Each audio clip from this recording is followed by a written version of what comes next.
What is up, fellow sickos? I am Dan Favale, coming at you with the one, the only, my certified fantabulous co-host, Mr. Grant Hughes. We are here to do the other half of the live podcast that got canceled last week, but we're going to ask questions for every single Western Conference team, as many as we could get to for all the teams entering trade season. We are now in it. We're past December 15th. We are here. We're in trade season. We've got questions, probably very few answers, as per usual. Before we get started, and we will be going in order of reverse record order. Is that what it's called, Grant? Is it from best record to the worst record? Descending record. So we get to start with a team that is very tough to come up with questions for, but I do have one incredibly, unassailably important question. Grant, how are you doing? I'm happy to be establishing our brand as inquisitive, because we do ask a lot of. This is not a just asking questions, I don't know, segment, I guess, or episode, except it sort of is. And I like to ask questions better than I like to answer them. So this is going to work out perfectly. And we will try to provide answers, I guess. But I guess the team we're going to start with is probably the hardest one to achieve that with, because they sort of have all the answers, and it's very hard to formulate questions for the Oklahoma City Thunder, which is because we're going in order of descending record. That's obviously who we start with. I'll take the reins here and choose. I'm not going to flip a coin this time, as fun as that was. Well, we do have confirmation. Someone got at us on Twitter. It is Eisenhower and the Liberty Bell on the silver dollar. So yes, you know your stuff. And for anyone who doesn't understand that reference, go check out our trade value draft. Yeah. All right. Where do I want to turn here? We've got a couple options. You know what? Let's think big. Let's work big to small, just like we're working best record to worst record here. What is the Thunder's biggest weakness? Last year, this was easier to answer. What happens to the offense when Shai Gilgeous-Alexander is not on the floor? Is Jalen Williams good enough as a creator? We got kind of like, I guess it was like series by series in the 2024 postseason. What year is it, Grant? 2025 postseason. We kind of got some answers and then some more questions. They won the title, so obviously it's not the biggest concern in the world. But is that the issue now still? Or is there something like, do you want to go outside the box and be like, how do they kick enough picks down the road to keep the dynasty running through 2038? Like, are we in that territory? I don't have like a good weakness for them. You could look at their statistical profile and say like they've not been a great offensive rebounding team this year. What are they, like 29th in offensive rebounding rate or something? Don't you think that's one of those things where it's like, because if they wanted to be, they could, right? Like I don't feel like it's some structural flaw, you know? No, and it's also just, even if they're playing dual big, how big are the other players on the court generally with them? I think you could look at it and say, do you need someone that you trust who's more of a high volume 3-point sniper that you trust to play more minutes than Isaiah Joe?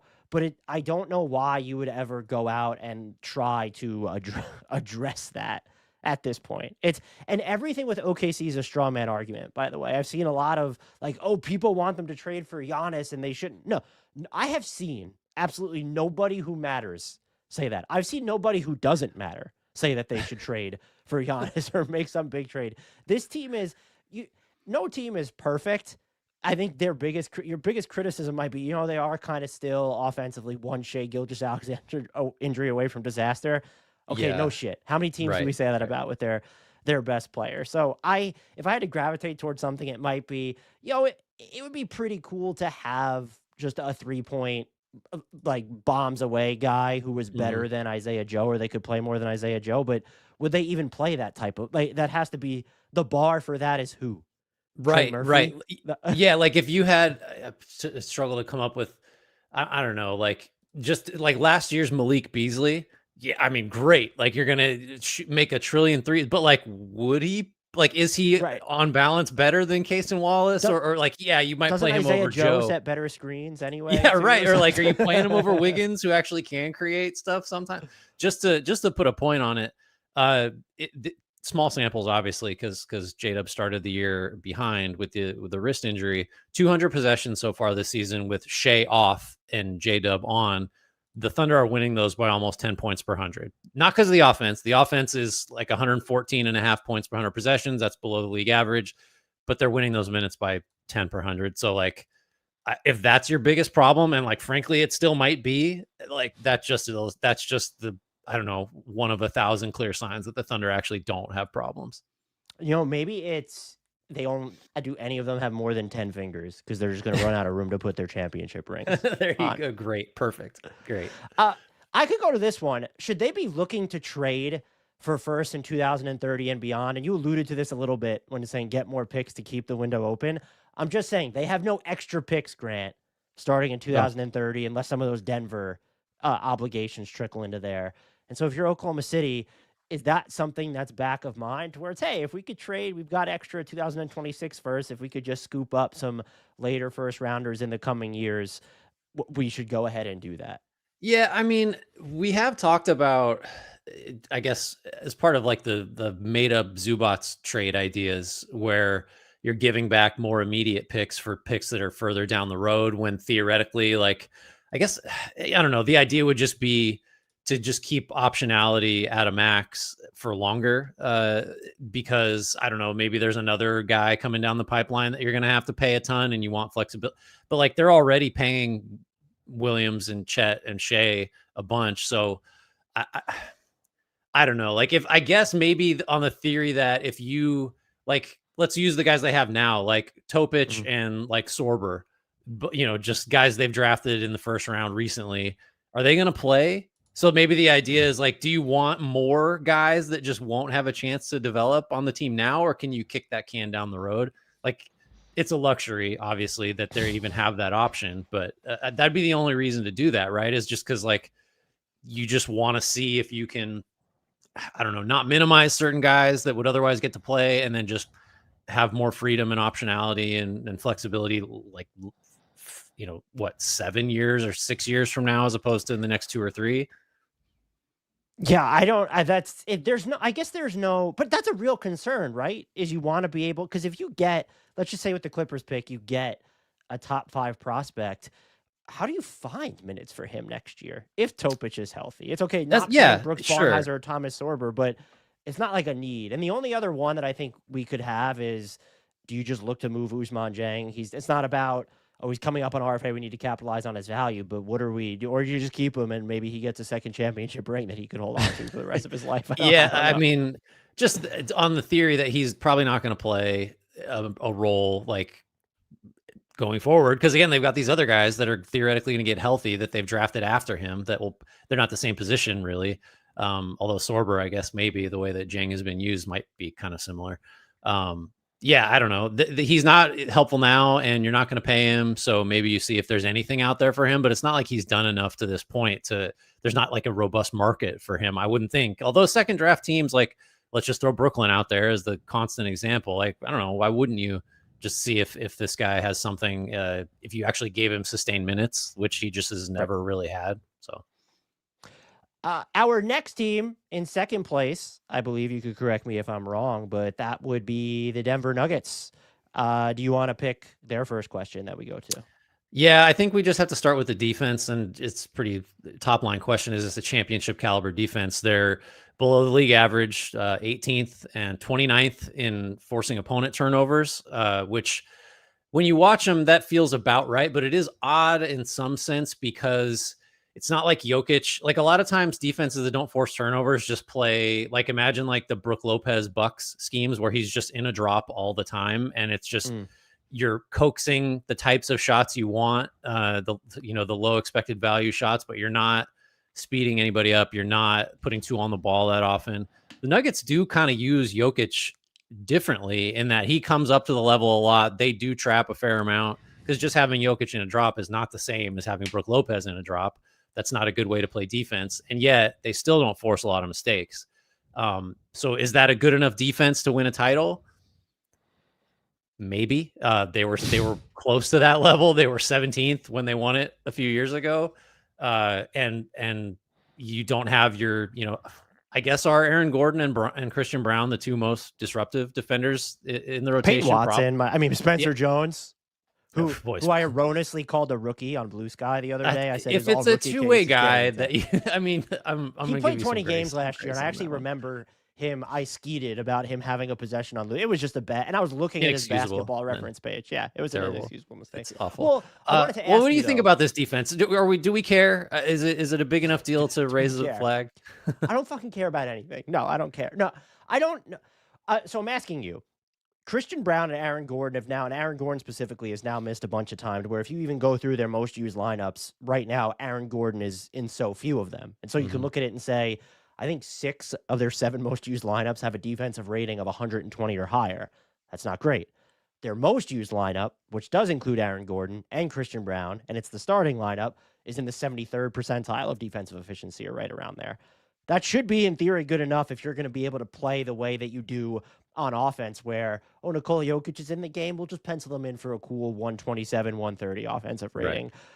I don't, is this a championship defense is such a loaded question? I would say no, but I think they clearly have more than enough overall because you're looking at how good the offense can be and just some of the defensive talent where if Spencer Jones is a guy and Peyton Mhm. Watson's going to play this way and you get Brown and Aaron Gordon healthy. I think for what their offense can do, the defensive personnel they have is enough. Yeah, and I think that's right, and I think it's going to be the type of thing where a lot of this is going to be on David Adelman because the way that Denver's defense will be successful in playoff series is by being schematically like adaptable, and we're going to need to for Denver to win a championship. I think we're going to need to at several points in its postseason run look at the defense and say like Adelman really like good scheme against this team. Like they're going to have to be pretty adaptable. It's not like the Thunder. It's not like name nobody's like the Thunder, but it's not like a team where they just play their brand of defense and the offense can't do anything. It's going to have to be like series to series, game to game adjustments, like that kind of thing. And like say what you want about Jokic on defense, like I think he I think he's shown that like if you've got a scheme that makes sense, he's going to be able to be a helpful piece in it. But he's never going to be the guy that's just like, oh, they can't score it around the rim. It's not. They'll never be that kind of defense with him. My other big question for them would be what is their biggest need to you? And can they address it? What is their biggest need? I think it's probably a guy who plays Brown's position. We'll just say a wing that is not going to get the Christian Brown treatment on offense, which is to say, like, if you will lose this playoff series if Christian Brown can shoot 10 threes and make 6 every night. Mm. I think they need somebody that he may not be a better player than Brown on balance, but someone that doesn't give a defense somewhere to say, please beat us with this player. Right, like that, because that feels like what we've seen in the past, and it's what we may see going forward. Even though Brown has come a long way as a shooter, it's still like that's just what defenses will do, don't you think? No, I agree with you. I could see certain matchups to where they might appreciate having Tim Hardaway Jr., who just has that short-term memory, is going to get threes up. Does he end up Mhm. being better for them in some of their core lineups than Christian Brown? I do wonder, though, to me, I wonder if it's just kind of more of a ball handler. I don't like rather than having to rely on a Bruce Brown, like some sprinkling in some Jalen Pickett there. We've seen Peyton Watson do more with the ball. They have a lot of guys that you could pepper in things, Mhm. but I'm wondering is there a way to check kind of multiple boxes at once? My favorite trade target for them, I think, is Io DeSunmu. If they can figure out a way to Okay. get him from Chicago, where some ball handling, some positional malleability on defense. I do think that opposing defenses might treat him without the ball a lot of times like they would Christian Brown. I'm not sure that is. I think Christian Brown is probably a better fit for this roster because of his off-ball movement and Yeah. what he can do getting inside the arc that way, and he's more physical. But just as looking at the backup ranks behind their starting lineup, I just don't know who's your favorite ball handling. Maybe Dio DeSumo doesn't even provide enough of Yeah. that. Maybe it's someone I like a mean, it Jose may Alvarado makes more sense. I don't know. right. You're asking like behind this because I was gonna say, well, Aaron Gordon, he can bring the ball up and do stuff against certain matchups, but that's not answering the question of who outside of the main guys is. Right. I think that's a good point. Like Bruce Brown in the past, you would have said could handle some of that, and maybe he can, but it does feel like yeah, I don't know. Now you're making me rethink the need being because Tim Hardaway does kind of do the type of thing I'm talking about instead of Brown as a shooter, but it may be that they need somebody else that can, and ideally I would want that other ball handler, and maybe this is a Dosunmu thing, to be a second like point of attack, Yeah, for sure. put the offense on his heels kind of guy. I think as a we're asking a lot now. Now we want a guy that's gonna like really blow up screen and roll action on defense and also handle the ball and also make shots.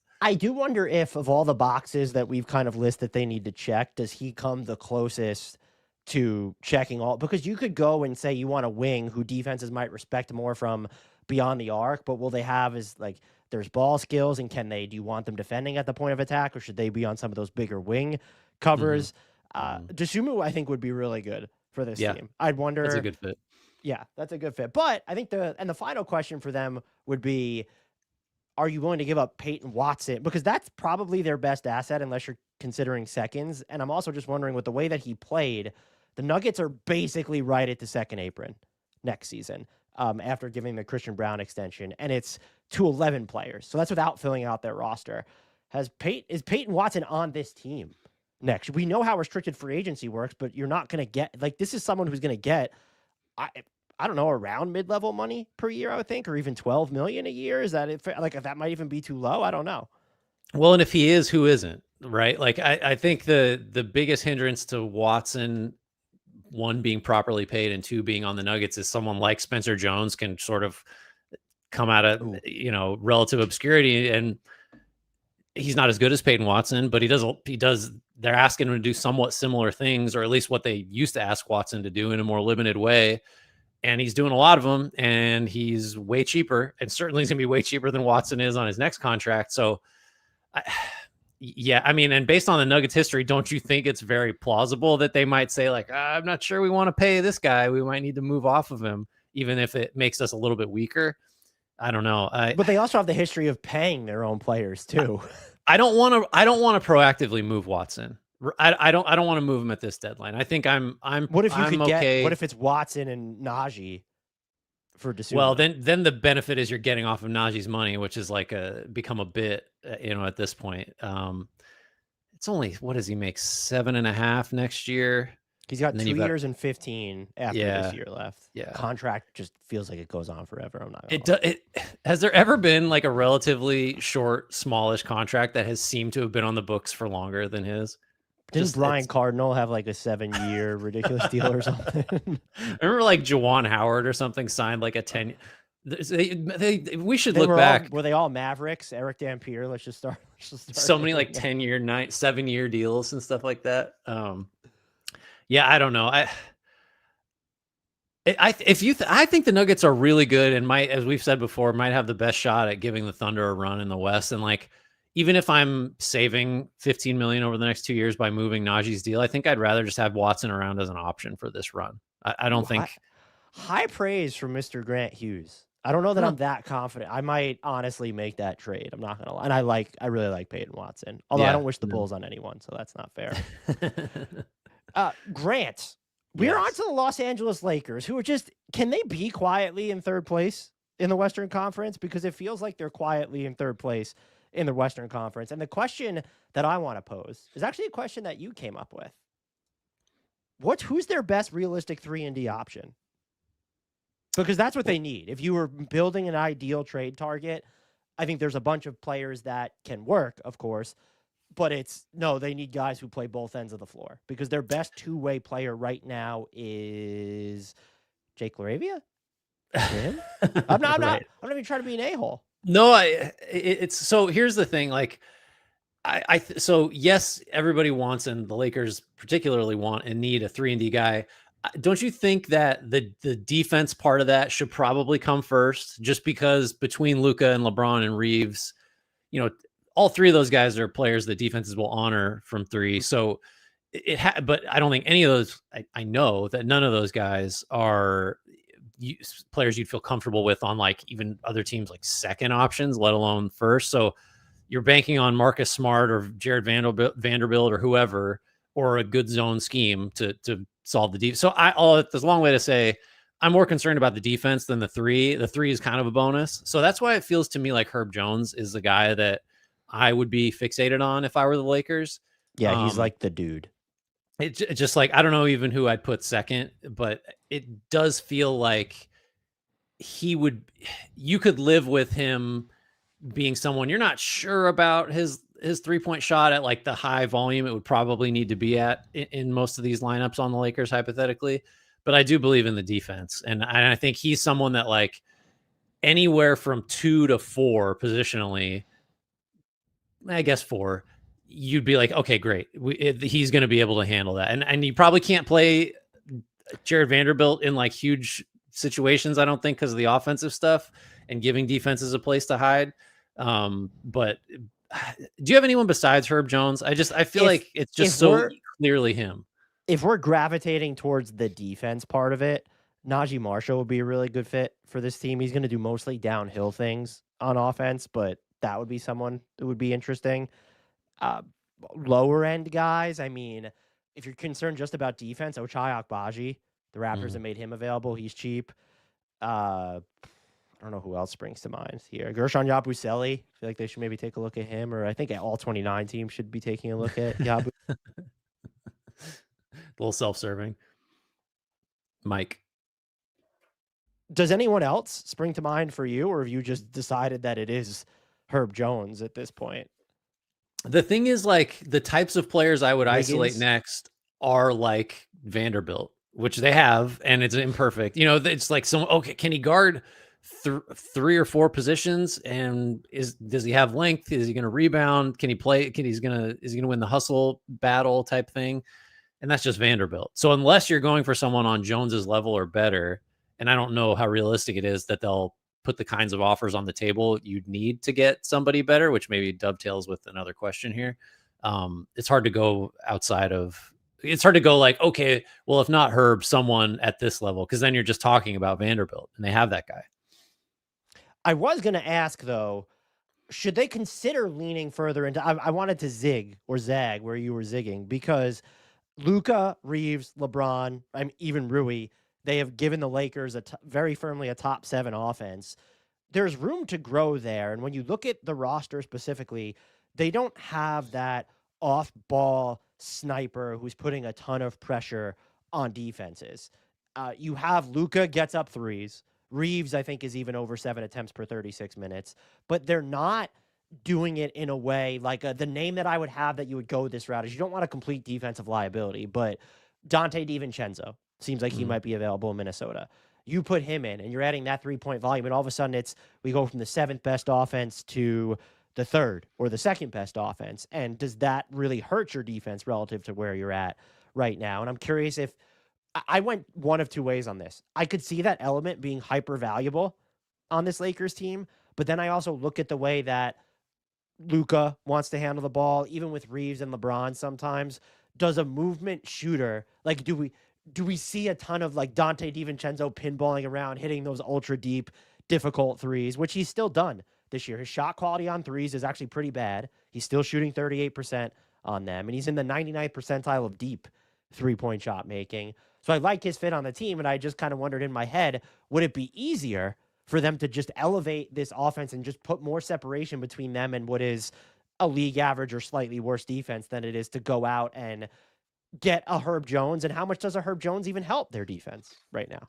What's the example of this type of player in previous Luka Doncic led offenses? I'm trying to think. I'm asking because I was like, Well, like on some of those Dallas teams, who was it? Hardaway that was like flying, like flying around it was because Hardaway, and then it was Clay for a minute, or they tried to make it Clay for a minute.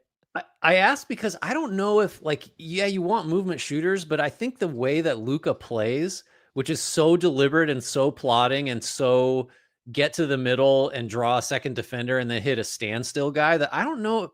It feels harder to utilize a guy who's sprinting around and relying on like a series of well-timed passes to get the types of shots we're talking about up. I don't know if that's a thing in Luca offenses, I think it is still worth asking, like, why not just lean into a strength, get another shooter to surround, because Luca will find that guy, whether he's moving or not, right? Like, and can utilize him. And if you don't think that someone like Jones elevates the defense. Because by the way, like we're still talking about DeAndre Ayton and Jackson Hayes as like the anchors of your defense. And so does another perimeter guy really solve the problem if you're talking about like postseason And where success? and also I don't how does know. it work with a Herb Jones? It's so you have LeBron, Big, Luca, Reeves, and Herb. Are we Yeah. guaranteed that or would they prefer to have Rui on the court anyway? And so you get into how much do you want to give up for Herb Jones if he's not definitely a part of Right. your closing units? So you could just get us a shooter. Let's lean into a strength. Maybe we're going to be the third best offense in the league, and the defense doesn't really get meaningfully worse. And it could be a different type of wrinkle for the playoffs, just because we know Luka's been banged up when he gets there in the past. LeBron's older. Reeves has proven that he can carry an offense, but like, how can he do it against certain playoff defenses? I want to be clear. I think I tend to land where you are. I just sort of wondered. It almost feels like it would be easier to get someone that would continue to augment what they actually do well, even if they're kind Yeah. of veering away functionally, than it is Yeah. for someone to come in and because I think if they want someone to come in and just we're all of a sudden a top 10 or 8-ish defense, it probably needs to be at the center position. And I Right. don't think that they have the assets right now to go out and get said player. Like, it's Yeah. I think Cleveland's that not just going to sell incredibly low on Jared Allen right now, God, who that also is not that guy at the I was moment. gonna say that's the exact name I was thinking of, and then even immediately talked myself out of it, just as you did. I do think we arrived ultimately at the core of this, which is the Lakers can tinker on either side of the ball, but ultimately they'll be most limited by they don't have a great interior defender, and like it's so hard to put together a defense that is going to be meaningfully better than average, especially with Luca and LeBron and Reeves around, unless you just Mhm. have a transformative guy in the middle. And like, who is that? Good luck. And knowing that, so we have a bunch of questions left on the Lakers. So I want to pick one here. Should they be willing to move the only first round pick that they could move right now? Or if you're the Lakers, do you kind of look at everything we just talked about, the things they could do, the problems that would remain? Do you sit there and say, this summer, if we don't move any first round picks, we can move whoever we take it in 2026 plus 2031 and 2033? Having Luca diminishes the value of those out years considerably, but 3 first round picks is a lot. And so I would say almost that's not Giannis level territory. It's not if the Cavs decide to move on from Mobley, but that gives you, I would say, the freedom to explore a bunch of different. Also, because you will be flexible. Now, you might lose some matching salary because of how many expiring contracts you have. That would Mhm. be another hurdle. But I've gone back and forth because at one point I'm like, well, you have LeBron, you have Luca, just go, damn it. If you can Right. get Herb Jones for the 1 first round pick, but I've galaxy brained it sufficiently to thinking that I believe they might be better off by having the 3 first round picks in the clip for this upcoming summer. I think I lean that way too, because that's the way you get the next guy that it's Luca and him, right? Or whoever that is, like having that kind of asset package to put on the table. But I feel like I made this argument certainly after they got Luca, and must have been this past off season when we were having similar conversations about, well, should you wait or should you do something? And it's basically like, how sure are you that the second best player Luca plays with going forward? This is before Reeves turned into a whatever this is, like an all fringe, all NBA like offensive engine player. But the question was just like, you really think you're going to be able to do better than this version of LeBron James as Luca's best running mate? Like that's so then if you're saying yes, it's like, well, then we're definitely getting a no questions asked all NBA player, because LeBron at this point, over the summer was like, he's a fringe all NBA guy, and he was last season, and it's hard to be any better than that unless you're a true MVP candidate. So unless as the Lakers you think you can go get that guy, then you should be going for it now, right? Like, and now that Reeves is this good unexpectedly, like you really should go for it now, because what are the odds you're going to have these a trio of players that are this good, and then have the ability to add? I just like, I don't know. Sometimes I think teams make the mistake of thinking like, well, there's always going to be this chance to be Yeah. even better going forward, 2 years from now, which maybe, and that's why you don't make a move now, because you want those 3 picks to go get Giannis or whatever. But like, it's pretty hard to have 3 better players than this, and so why isn't the time now? Why shouldn't you trade 1 pick now? Is there a player that they could target that would make it easy for you to say, yeah, give up. They can give up one first round pick right now in 31 or 32 for the kids at home. I know you know this. And so I think the two names that I've seen them linked the most to have been Herb Jones and Andrew Wiggins. Yeah. Do either of those players move the needle? You're sending out salary plus a first. And I think even the Pelicans could say, hey, that's not enough. But you could throw in Dalton Connect. There's probably some seconds to be moved around. I don't know what their second round pick situation is right now. I almost find myself wondering if I like Andrew Wiggins for the first round pick better, even though he's more of a wild card, but he just does more things offensively, I think, or you can count on him to maybe hit more threes. But I don't know, man. I might pill myself into thinking that, I don't know, 3 first round picks this summer, that's going to get you a lot of mileage. I lean that way too, and part of it is because even though I just went on the diatribe about like it's harder to have 3 better players than this, so why not go for it? I don't believe, and I don't think most people outside of Los Angeles believe that the Lakers are actually as good as their record and spot in the standings show right now. Don't you feel like there's a lot of just general skepticism about how good this team actually is relative to its record and where it is in the conference? So I don't feel like they're close enough to justify, because if you do that, if you give up that one pick, you're kind of taking yourself out of any semi-realistic shot at like winning the sweepstakes for the next like superstar, right? Because you don't have those 3 picks to move anymore. Unless you're thinking it happens in free agency at some point, which maybe doesn't happen if it's going to anymore. happen, LA with cap space is going to be the threat that makes it happen, to be fair. Yeah, right. Our next team, the Spurs. Grant, it's your turn to pick our first question. Well, this may sound a little familiar, but it's just how aggressive should they be at the trade deadline? Because I don't know how you felt, but that, and then they lost to the Knicks. But that Thunder game really kind of opened my eyes a little bit to, we've always toyed with this. Like, you have Wemby now, he's this good now. Why are you like, not to say the Spurs are definitely doing this, but why try to just like dial in 2028? Here we go. That's when we're going to really try to peak, and this is all going to hit. If he's this good now, shouldn't you just make some moves to take a run at it? You just beat the Thunder. The only one other team's done that. Like, I don't know. It's tempting to do that. And then the question is just like, well, what does aggressive at the trade deadline look like? We're back to the Lakers thing of, do you just go get the one guy that, fills a need? And what is that? Or do you really get after the Giannis thing?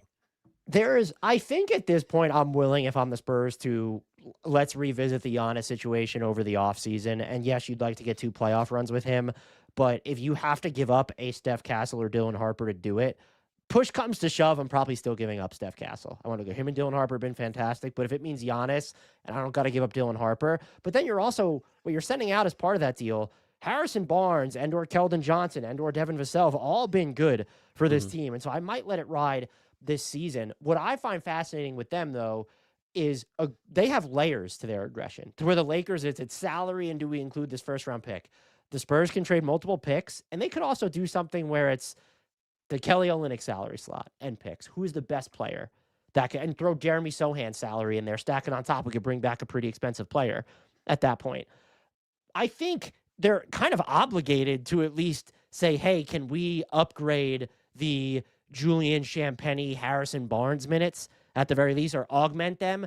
And that leads me to another question for San Antonio, Grant, which is, who is Wemby's ideal front court partner? And if it's not a name, what is the type? Because the more I watch them, and the NBA Cup final game against the Knicks drove this home, and that's in part because Wemby's only been back for a little bit.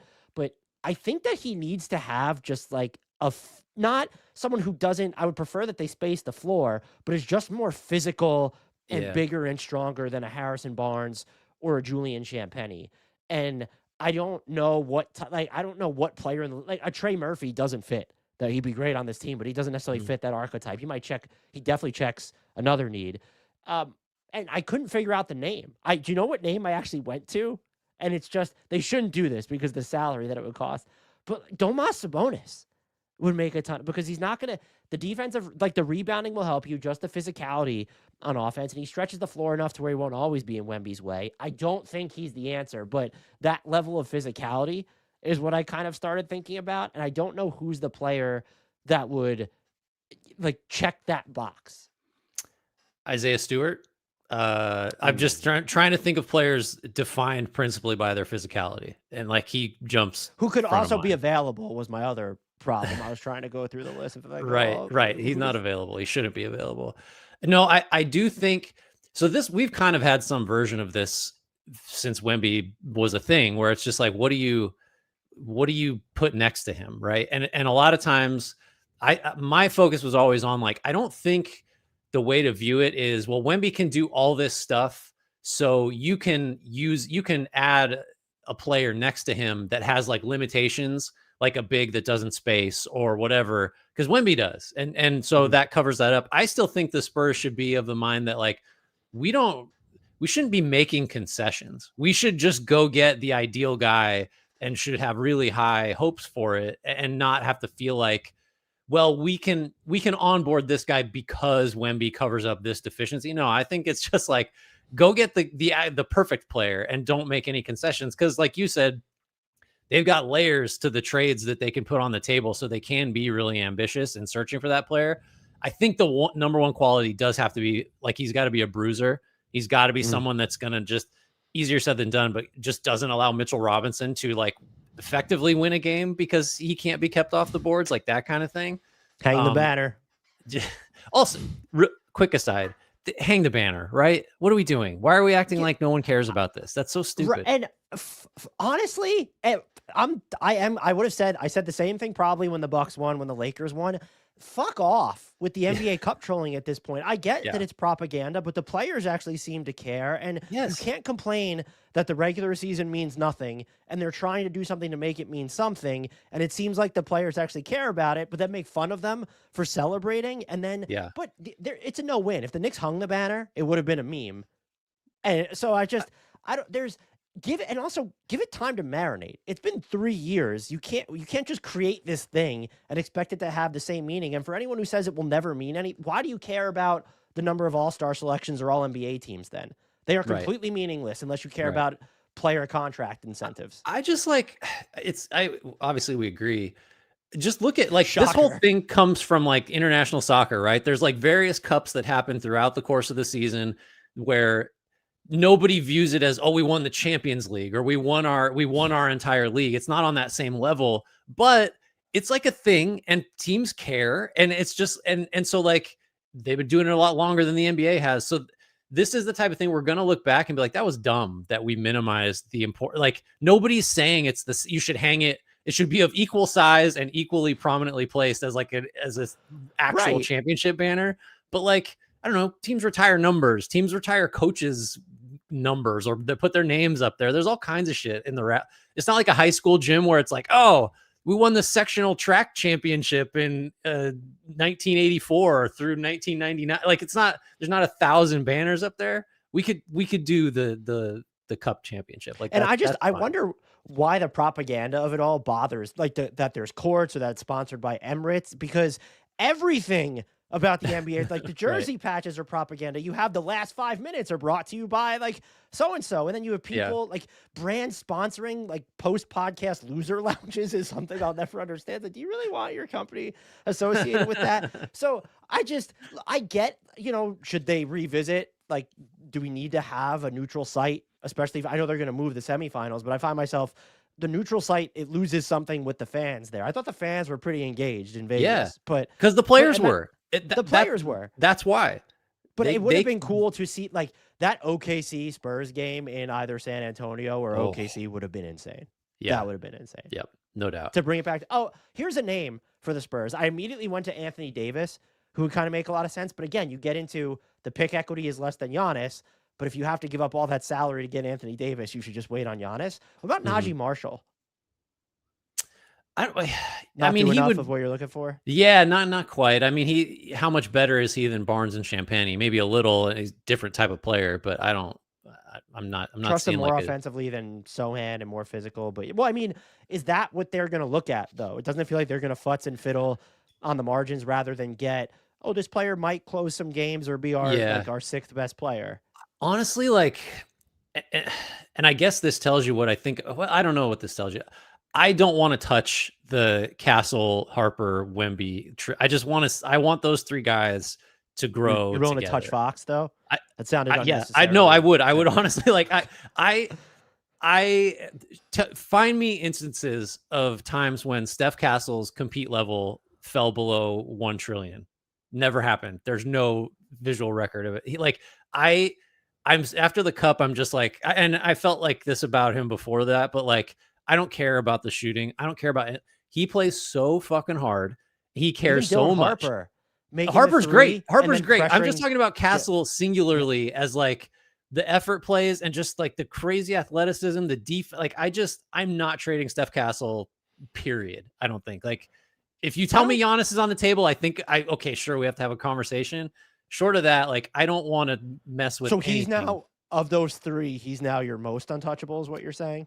No, I mean him and Harper are equally untouchable. Like Okay. I think a lot of people would put Harper higher just because Castle's shooting stuff, but like I I want no part of a trade that breaks up Wemby, Castle, and Harper at this point. No, thank you. So I'd trade I Fox first. in our quest to provide zero answers, we're kind of settling on they should be a modest level of aggressive. Can't trade Yeah, any of their they're basically top fine. 6 or 7 guys. They're fine. I just let it marinate for a little bit, I would say. The next team we have up is the Houston Rockets. And my first question is going to be what your first question was for them is what happens to the offense, Grant, as their shooting regresses, which it started to, they're only Yep. 8th in 3-point percentage since Thanksgiving, which that's less than first or worse than first, excuse me. So I think from the moment, like that was one of the big stories of the season where we thought the Rockets would have major offensive problems because no Van Fleet. And what do you do with Thompson shooting and Şengün shooting? And basically, because they have made a ton of the few threes they take, the offense has been pretty good. The real reason the offense is good is because of offensive rebounding and they win the possession battle. But And Reed Shepard, but and Reed Shepard is thank you. sorry. They don't. So the shooting will not regress because all they have to do is have Reed Shepard shoot more, and then it'll be fine. Uh, I don't know. I guess this is kind of a more of a thought exercise, right? Because you could say that the shooting will regress. It has. It's still very good. You mentioned the post Thanksgiving numbers. They're still last in attempt frequency. They're third overall in accuracy. I think the bigger tell is that location based effective field goal percentage, just based on where they take the shots. They're 25th. That they should be expected to have the 25th effective field goal percentage in the league. Not good. Should they?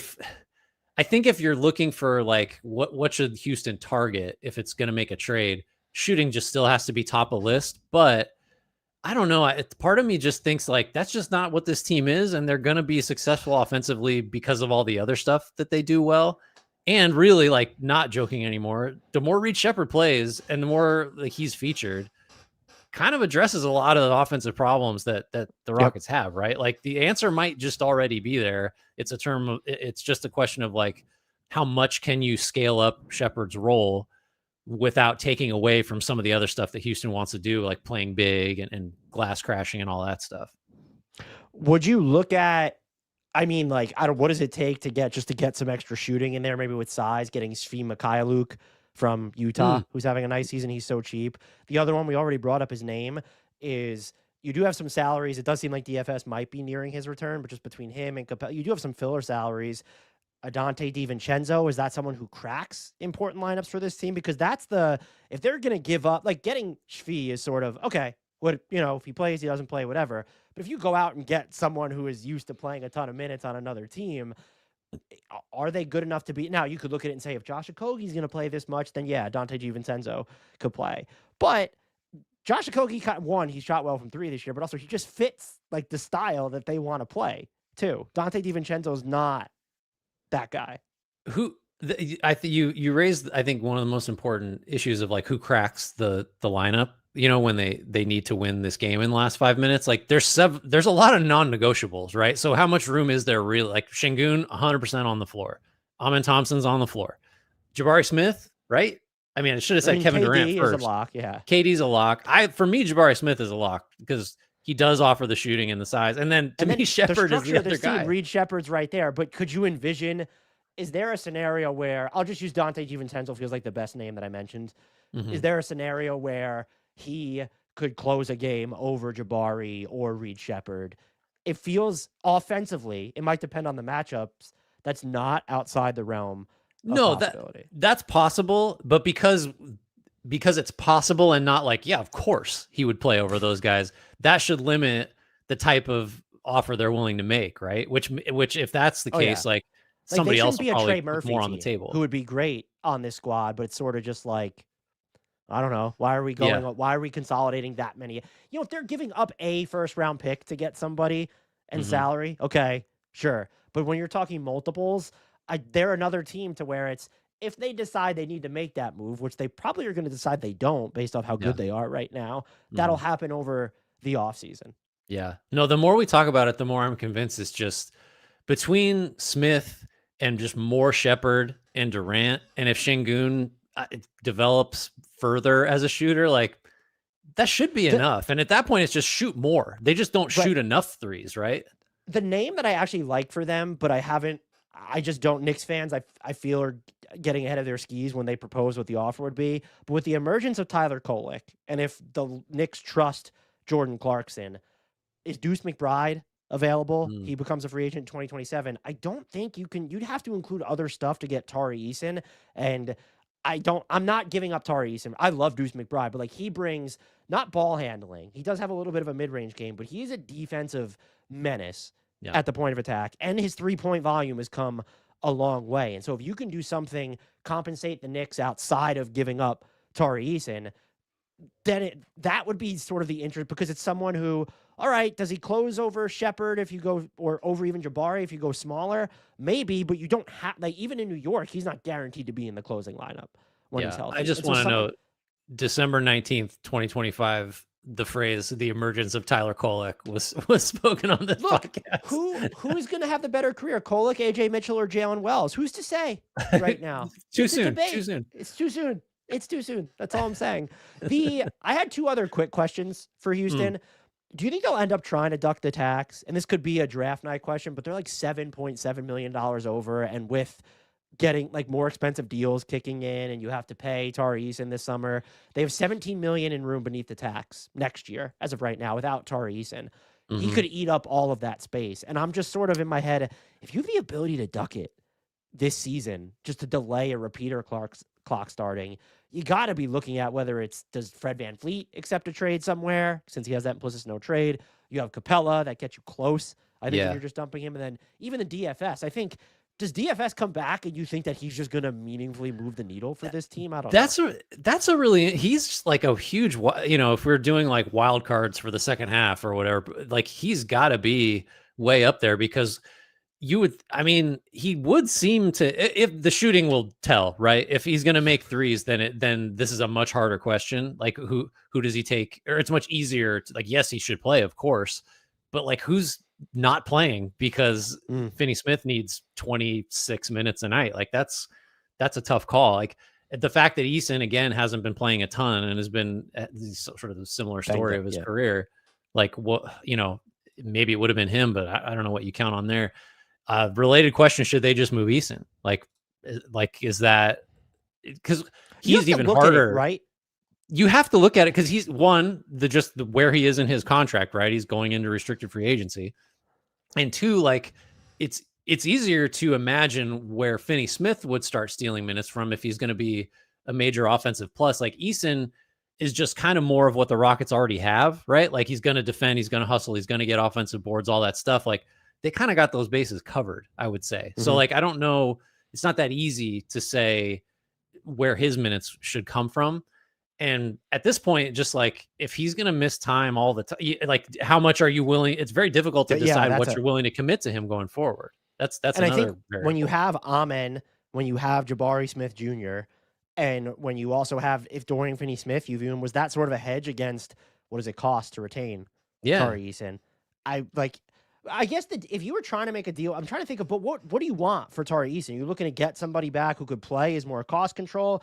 Is it? I don't know if a team's coming at a first with you, given some of the mercurial injury history plus his restricted free agency. Would you do as the Rockets? I'm genuinely asking here.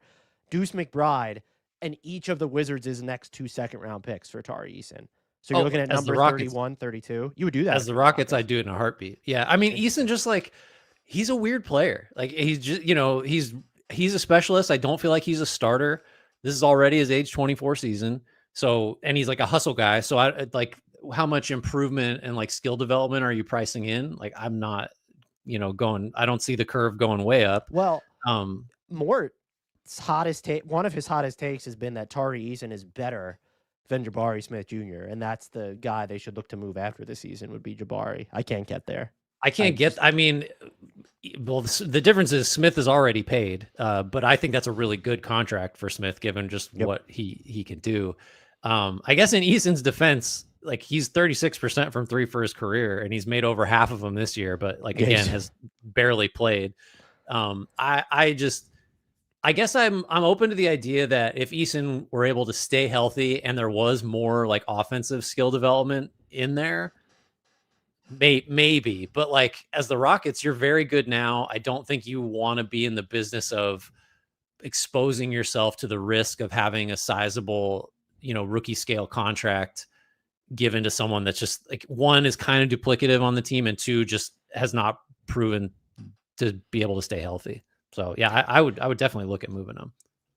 Our next team, the Minnesota Timberwolves. We don't have to go. It's your turn to pick the first question. I just want to say we don't have to go in order that they're listed on our sheet. We've gone kind of in order. It could have been more like a draft.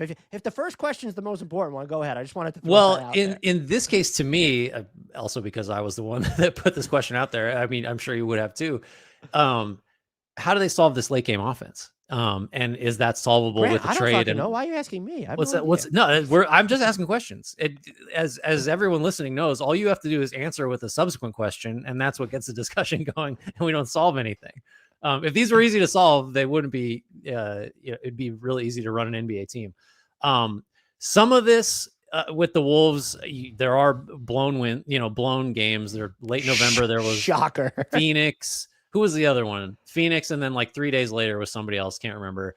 And some of it is just like the eye test of the works just gum up, and the success or failure of Minnesota's offense depends on like, does Anthony Edwards hit 2 of the 6 contested pull-up C attempts or 4? And that's just the line between winning and losing. And it's been tough sledding without him of late, too. Right? That's the other thing. Well, no shit, because he's the only guy that's going to do anything late in the game, and they're all difficult shots. And then there are numbers like they're dead last in turnover percentage in the clutch, and like yes, that squares with the eye test because the ball just moves side to side and nothing happens, or sticks and nothing happens. The ball handling issue has been apparent for a while. Like before the season, it's like, well, Conley's old, Dillingham's not ready, DiVincenzo's not a point guard. Bones Highland. By the way, Bones Highland is way too important right now, which is another illustration of the problem. Usurping Dillingham, Conley, and Jalen Clark in the rotation is kudos to Bones Highland, but also how are we here? How do we get here? So you've been trying to trade DiVincenzo several times already in this exercise. Is he the guy you move, or does that and what's he going to get you if you're looking for a ball handler? You're kind of trading like for like at that point. I mean, are you trading like for like if it's more of a ball handler, though? Well, I guess, but you're another guard that can only positionally, I guess, is what I'm saying. And then like, I was going to say, doesn't this square away with one of the other questions is, what even is their trade target ceiling? And so our video editor, Andrew, had asked, like, what about some type of a structure of Dante DiVincenzo for Kobe White? And I think there would need to be other stuff from Minnesota there who cannot trade a first-round pick. That got me thinking as to what is their trade debt? Like, could they maybe get Kobe White? That feels like the higher end up. Could they get Ayo Dosunmu? Does he give enough of the ball handling? He fits their defensive motif for sure, but does he give you enough of the ball handling there? Are you looking even lower end? Should they be in on Dennis Schroeder, who I think he was dealing with a hip injury recently, but he started to play a little better and he'll get downhill at least? Should they be looking at, does Jose Alvarado do enough of the ball handling? And also, how far, you're the Timberwolves, Grant, and everything you just said is important, and you're looking at some of their losses. How far are you willing to go to, because they've been linked, this is hysterical, they've been linked to Giannis, and it's just, okay, that's not, that's a joke. But are you willing to go, all right, DiVincenzo's on the table, Naz Reid's on the table, we have Terrence Shannon Jr., maybe there is some second draft appeal to Rob Dillingham. We will give you swaps. Do you go out and are you trying to get one of the disgruntled, like a LaMelo on this? What if you could put literally everything I just said on the table? Naz Reid, DiVincenzo, pick swaps, Dillingham, and get LaMelo. How far, like, is that the level that you're willing to go to for this team? Because it feels like they don't need a player that good. I guess I kind of I think that's a package you're putting out there for someone like Morant, whose trade value is lower. I don't think all that gets you to LaMelo. Do you? I think if Charlotte's going to be like, we can do so much better for LaMelo than I that. want to make clear, I would give up more for Yeah, LaMelo, but I but have you no can't idea that as the Wolves. that tricycle of guards. I have no idea what they're going to go for. So it's interesting. I guess that's a good question. Like, do they need someone that good? I guess probably not, but they clearly need someone that does something They need either a conventional playmaking pick and roll point guard. What they need is like Mike Conley from 2016 or whatever. Like that's that, but that guy's So basically like one of the Trey best players to Jones. never make an All-Star game. Who'd you say? I'm just going to name Bulls. Trey Jones. I mean, is he better than? Yeah, he probably is. The thing I was thinking about is, well, what if the issue with the late game offense is less about the guys handling the ball and the guys that are off of it that don't have value, and that's like putting the crosshairs on Rudy Gobert? Do you Who try to might win address his this 5th by Defensive Player of the Year award? right by like just fundamentally altering what your team is by trading him, putting Naz Reid in at center, dealing with the defensive fallout of him and Randall being your front court, and then you go get someone that just the combined effect of having Reid as the center in closing offenses and an additional playmaker in the backcourt, probably, which is in theory that's who you're trading Gobert for. Don't ask me who is out there clamoring for Gobert and is willing to give up like a starting level game changing point guard. I don't know who that is, but that's just another way to approach the problem of your late game offense, is to just remove Rudy Gobert from the equation and just bolster your backcourt playmaking. Because like you will score. You will absolutely score if Naz Reid is the 5 and you have Anthony Edwards, McDaniels, Randall, and a better point guard. You're not going to get stops. That's interesting too, because Jaden McDaniels has done more ball handling with Ant out, but like that's been a part of his game. Like he just has more on ball wiggle. That's tough. Given how important he's been to the defense, I just can't envision, even if you put Rudy Gobert, even if there was a team out there that would give up a ton, I don't think that I could do it as the Wolves. It would be like stupid to say. It would be like Mike Brown, the discourse around Mike Brown replacing Thibodeau. Like if you got a great offensive guard in there instead of Gobert, it's like, I'm not sure the Wolves are better, but they're different. You know, it's like, I'm not sure the Knicks are definitely better, but they'll be different. And that's kind of all we're going for, because we know where we top out with a Gobert centered team. What about Scottie Pippen Jr., who's yet to play this season? Maybe or Ty Jerome, like if we're mentioning injured Grizzlies point guards. There we go. Ja Morant. Did we name him yet? That's honestly the only kind they have. I don't know if he gives you enough playmaking. Probably a touch more than do. But Cam Spencer, if we're just going to keep on the Grizzlies train, that would be another interesting name. We'll just keep doing word association. Pat Spencer, he's available. I think. Just speaking of emergences of white point guards, Pat Spencer. Let's go. Final question on the Wolves, Grant. Do they just should they cut their losses on Rob Dillingham at this point, or is the return on him likely to be just as a standalone asset? Is it likely to be so low that you would, no, we're going to hold out and hope that he turns a corner at some point? I think you have to go the latter court. Like his value is so low right now that you would just be moving off of a guy on his rookie scale contract. That there's some pot committed element to this too, where it's like you gave up way too much for him to lose him to just like say we're done. I think you got to just ride it out. I'm trying to think of what I'm just name him again. If you could get Ayo Dosunmu for Rob Dillingham, you wouldn't do it. Then you're going to hold out. I think I hold out. I'm doing it. I'm over it. Dude, you're done.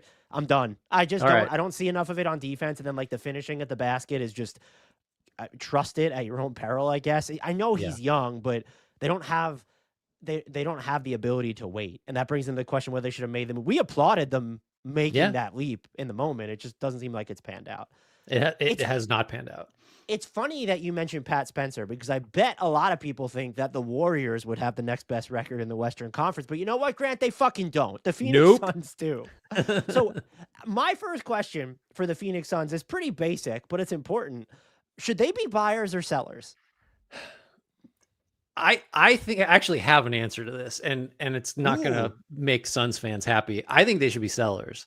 I think why? this is this is great, right? What's happened has been great. It's been refreshing. Jordan Knott's got everybody playing hard.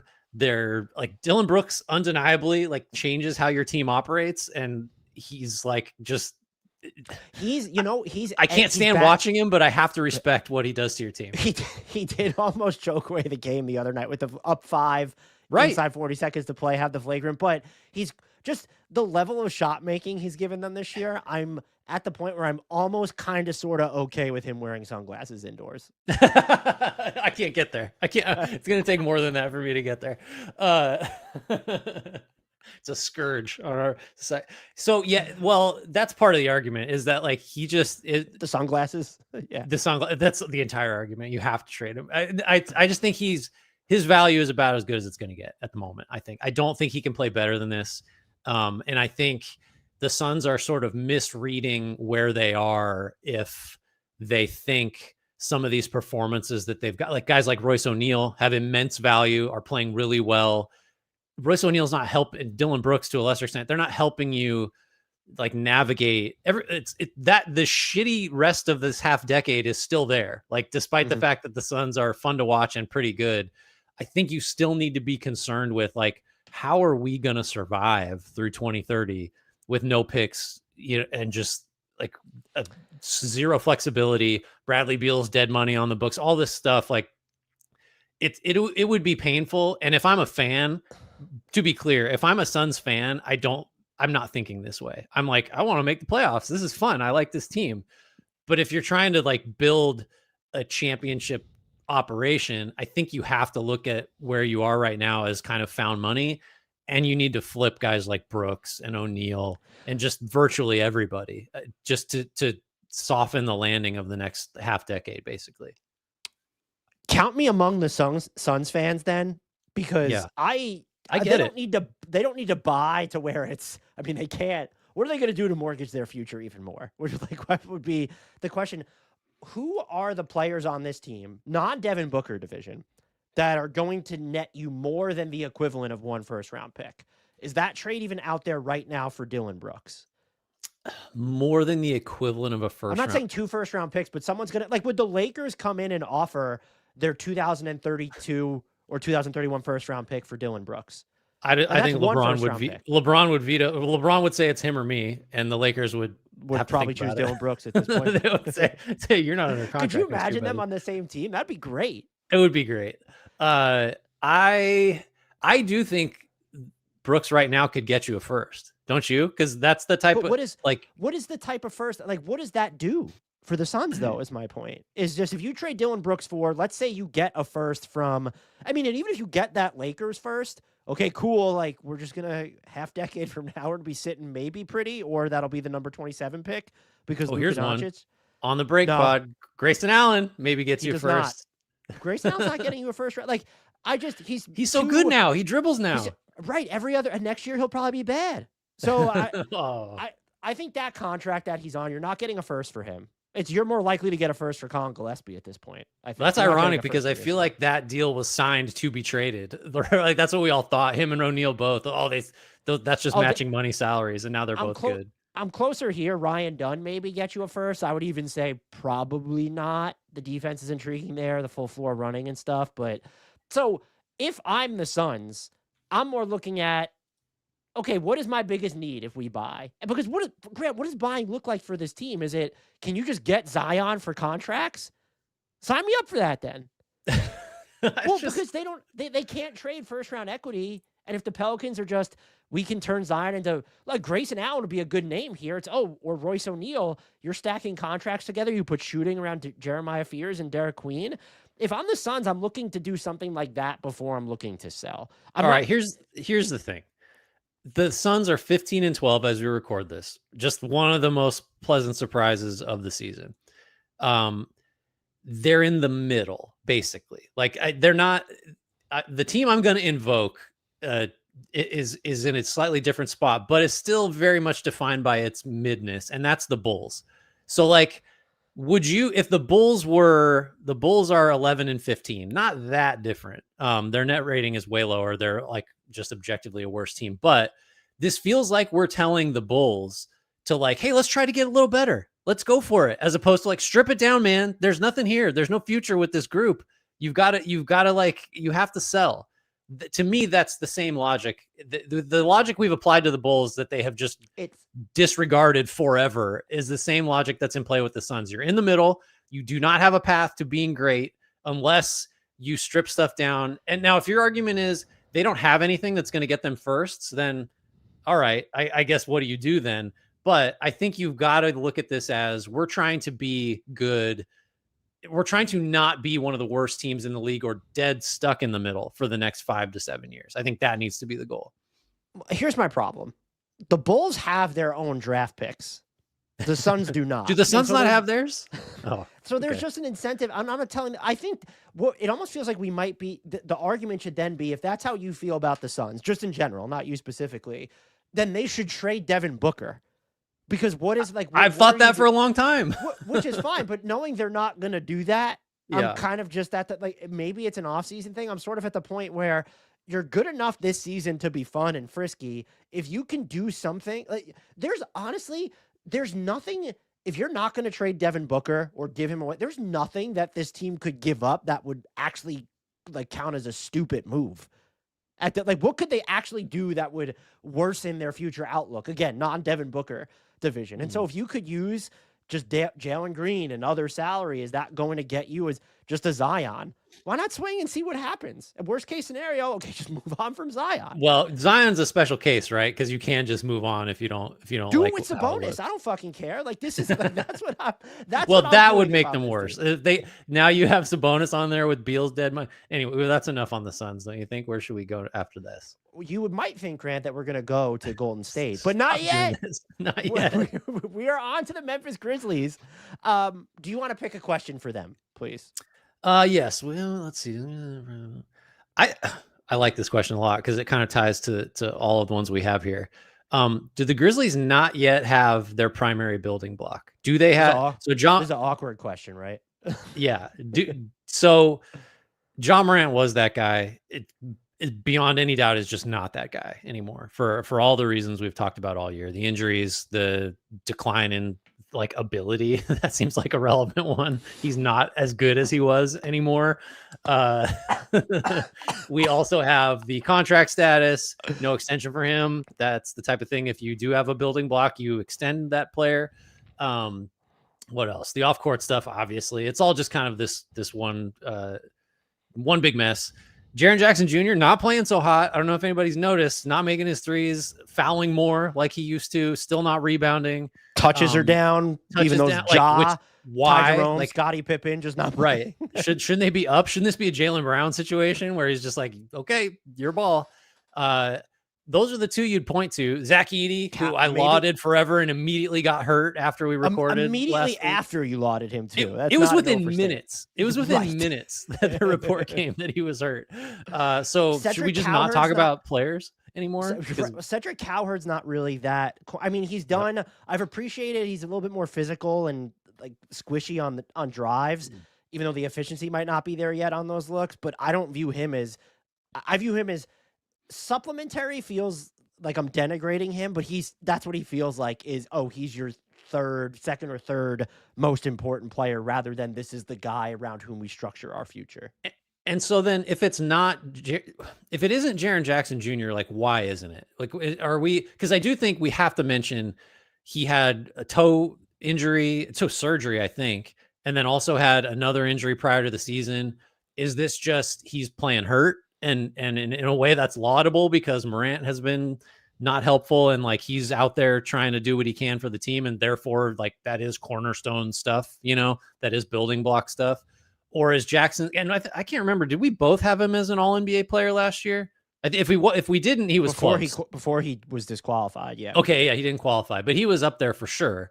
And very much in the defensive player of the year conversation much of the year. Are we just, I mean, then again, inconsistency kind of year to year has been a massive theme for his career. He did qualify last year. I forgot. He only ended up missing 8 games.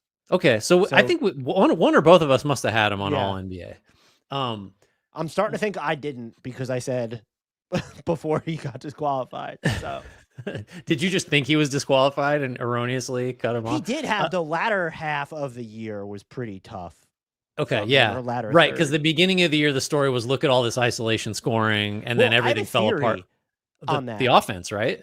Right, as to why I don't think that you can build around him at Oh, least, okay, go ahead. is because when you look at what he does defensively and also his flaws on defense, he's not this super physical player. Hmm. And so if you now put him into the 1A, 1B offensive role, that's going to take a toll on his body. That was already kind of had scattershot availability to begin with, but there are very few people who can handle being the most important defender on their team and then the best offensive option on their team. And I just don't know that he is, I don't want to say hashtag built for it, but just looking at the way that he plays is if he was he's not used to being that physical of a player overall. And if you insert the ball into his hands and you look at the coverages he's going to see as a result, and even the ISOs and him getting downhill, Hmm. that's physicality that he doesn't play with on the defensive end. So why should we expect it to be okay on the offensive end? Yeah, I just think like I don't think Jackson's extension is bad necessarily, but I also It's agree that like early, I'll say that. well, yeah, he's. I feel really good about a team where he's your second best player. Like I think that team's and it has been the case. Like that team has been really good. It's been the Grizzlies a couple of times when Morant was at that 1A level and Jackson was kind of your 1B or whatever.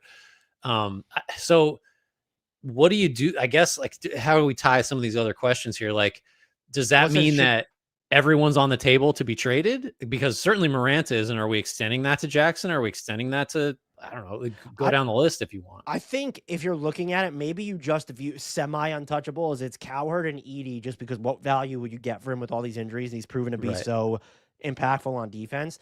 But I'm not hanging up the phone if someone calls about Jaren Jackson. I know the Grizzlies have been friskier of late, but I it's just I don't think this team. We just answered the question: do we think that they have their best player of their next championship contention era on the roster? If the answer is no, then yeah, you should. It'd be cool.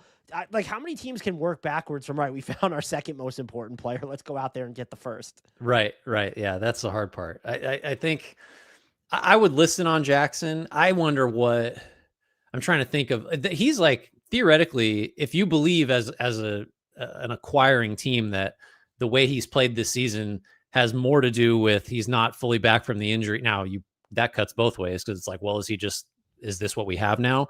And the situation in Memphis just doesn't seem great overall. Like what's the team that is like we are Jaren Jackson becomes our second best player. We're Ooh, we're in I have business now. second best. I don't know if he'd be their second best, but oh, maybe he's not a good fit for the Spurs. He'd be interesting on the Spurs. I would love him on the Pistons because you're going Mm, to have one of Duran or Stewart, maybe both left over, and so they're going to take care of your physicality, and so yeah, that would be something I could look at. Him in yeah, I like Detroit would that. be fantastic. Hmm. Trying to think where else. I don't know, Miami, because we know that he was never better offensively than when he was playing in LaRoche's system. And so he maybe regains all of his offensive punch there. And then him and Bam together, I think actually does work. Although, like, you don't have, like, Bam might be, when you were talking about how, like, well, you ask this guy to be your number one defensive guy and the best he's going to be is second option on offense. You're kind of describing Bam too in that. So it's like, what do Yeah. two of those guys amount to? I would like to see it personally, but you might Is just there is there too much redundancy with Scotty Barnes in Toronto for them to make sense? I think if you believe in Jackson's shooting, then no. But if you it's like it's just year to year with Jackson if he's going to be a good shooter. So I don't like you may get into a situation where we're like making the joke of how like just another Toronto like fits perfectly into Toronto's idea. Z Zach Lowe had mentioned that the Cavs were hoping to get in on a Jaren Jackson Jr. sweepstakes. I don't know if this was their scaling ahead to next summer when they can aggregate salaries. I don't the fit of him and Evan Mobley can make a lot of sense, but I'm not sure that there would be a less intimidating physical dual big front court in the NBA than those Yeah, two. right. I mean, you would have to bank on Mobley, and now feels like the wrong time to raise this. Like continuing to get to get better offensively and continuing to be more physical. Like that was the story this time last year is how physical Mobley was. Mhm. And I don't feel like anybody's like over the moon about that anymore. I will say, as the Grizzlies, very quickly, if they were to buy, I'd just be curious to see, like, could they stack salary? Like Anthony Davis on this team with Jared Jackson maybe makes some sense. If you're invested in Zach Edey, that kind of just shortens your timeline. But is there a John Morant, Anthony Davis challenge trade out there, a framework there that could work? I wouldn't hate it as Memphis. Wouldn't hate it. But we have arrived, Grant. Oh boy. The Golden State Warriors. What is the first question we should ask about the Golden State Warriors? I'm gonna skip the original first question because we'll get to it. Yeah. Is the run over? And if it is, if they believe that, like what do you like? This is the biggest of big picture discussions. What do you do? Like, so by the run being over, I mean like you can't win a championship. You can't even realistically contend for a championship, which was a stretch coming into the year when we were much more optimistic about them because of the age of the core. If that's where we are, and if you don't, I guess the one answer is, well, you trade for Giannis. Okay, well, let's take that off the table. Like, what is the move? Like, how do you begin to deconstruct this thing? And do you? I guess I'm putting it to you because no, like, is it over? If it is, what are your next like 3 steps? So the question of if is it over, I think it dovetails with the other question of what is the level of player they would have to get for us to say that it's not. Because as of right now, if they make no moves, it's over. Yeah. Like it's clear that this team is not winning a title. So to sort of backtrack it, I'm just going to throw players at you. What is the level of player they need to contend? Derek White.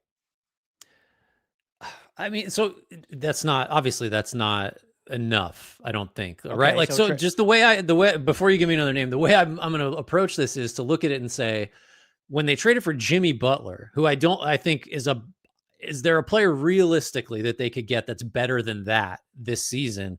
Probably not, especially with the way that the way they played after they got him was like, oh my God, this team is, the records were insane, right? It was like 14-1 with all 3 of Draymond, Steph, and Jimmy. And then that was still a second round out. Steph got hurt, but that team wasn't going to win a title. So I think we'll go through some names, but like, unless there's a player as good or better than Jimmy Butler that you're adding to this core without removing Jimmy Butler and obviously Steph, you know what I mean? Like that's the level it would have to be, because it wasn't enough last year with him. So you need another step up of at least that size, which like, who is that? I think the uncomfortable truth might be is maybe it's not about getting that player, but are we at the point to where if you really wanted to keep this window open, we're not just looking at Kuminga and picks. What does Draymond and picks get you? Like, does that, if you can use that, if you can keep Jimmy Butler, because the offense isn't good when he plays without Steph, but I think the Warriors are still like a +8 per 100 in his solo minutes. If you get Anthony Davis and you have Anthony Davis, Jimmy Butler, and Steph, are you better off than you are with Draymond, Jimmy Butler, and Steph? I think without question, you and yes. That therein, like, we could go through names all we want, but therein lies the problem, because if the run is over, I'm okay. That 2022 title, I think, changed. I still think that the way that the Warriors publicly conveyed what they're doing and have tried to go about their business, they haven't been on the same page if they were okay kind of just fading off into the sunset of like, we're going to be relevant while Steph is still here, but we're not going to win another title after 2022. I'm okay with that. But everything they've done, it feels like, has been at war with themselves to where they can't figure it out. And you want to give the appearance that you're hashtag going for it.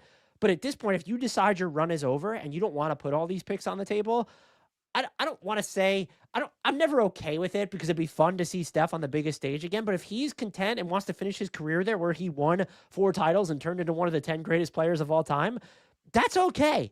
Like, the Warriors are still going to be a play-in or slightly better team. That's kind of, what does that do for you as a Warriors fan, though? Do you feel some sort of betrayal to the Steph window, or no? No, I think because it's hard to do better than 4 championships in a career. There's just not a lot of situations that have yielded more than that. So if that's it, that's fine. I think the only sort of non-negotiable for me is that, like, you can't, whatever next iteration of this team, whatever it looks like, Steph can't, it has to involve Steph, I think. And maybe that means like he plays next year and retires. But trading him would be like, as a fan, the blow that would be too hard to take. Draymond is different, one, because you sort of rip the Band-Aid off on that front by losing Clay, right? So like we know Clay is as much as part of the core as Draymond was. That was a different situation because Anthony Slater and Tim McMahon had a good write-up of it. Just like he was offended, he was hurt by the way things went, and so he wanted to leave, and that's fine. Draymond doesn't seem to want to leave, but that's like bearable, I guess. Steph is just a different category. Like he's just the Duncan, Dirk, Kobe. Like you can't be in another jersey type of thing. So if you want to just ride it out and not contend with him there, as long as he's okay with that, which like quietly he's not, but he's just not the type of person to like make it ugly. That I can deal with that.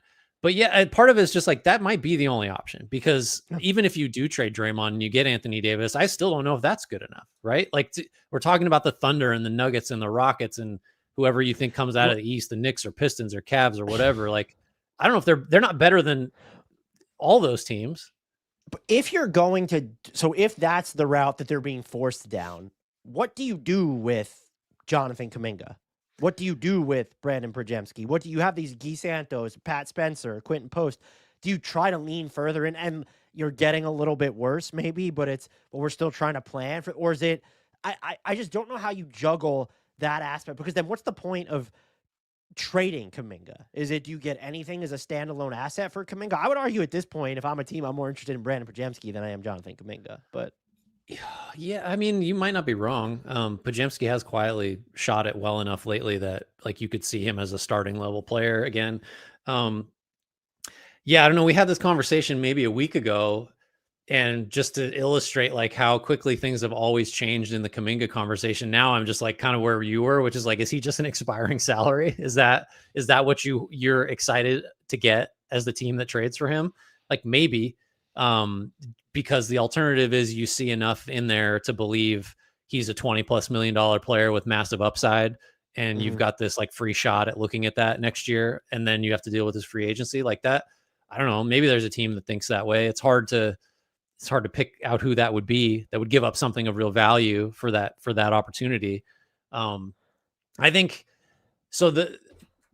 I don't know, we're making this too long, but basically like I'd never begrudge the Warriors for not, like, a lot of people are like, they've botched the Kuminga situation.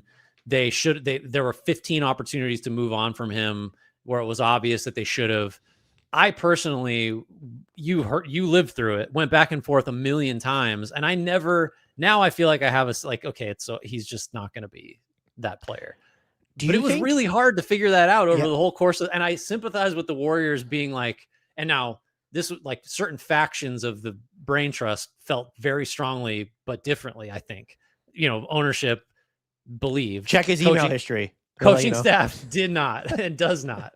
So there's a disconnect hold there, it against. Right? Oh yeah, for sure. Yeah. I don't hold it against the Warriors though, to wrap it, for just taking this long to realize like, oh shit, yeah, he ain't it. We should have moved them, because you could have moved them for so much more. A million different stops along the way to where we are now. Our next team up, it's almost surprising we're talking about them already, but the Dallas Mavericks. Our first question, I think, is the obvious question, but it's kind of 2 in 1. Is trading Anthony Davis, Grant, the right move? Yeah. And I think there are 2 legs to this. What is Anthony Davis's trade value right now, given how he's played when he's been available? But also, the other question, and I'll bring it back to the Anthony Davis thing, is, has their tanking window officially, they're closer to just being in the play-in than they are having the 13th record in the Western Conference. And so I'm starting to wonder, is not that they should go out and try and win, but is it, all right, let's just regroup and we'll figure all this out over the offseason?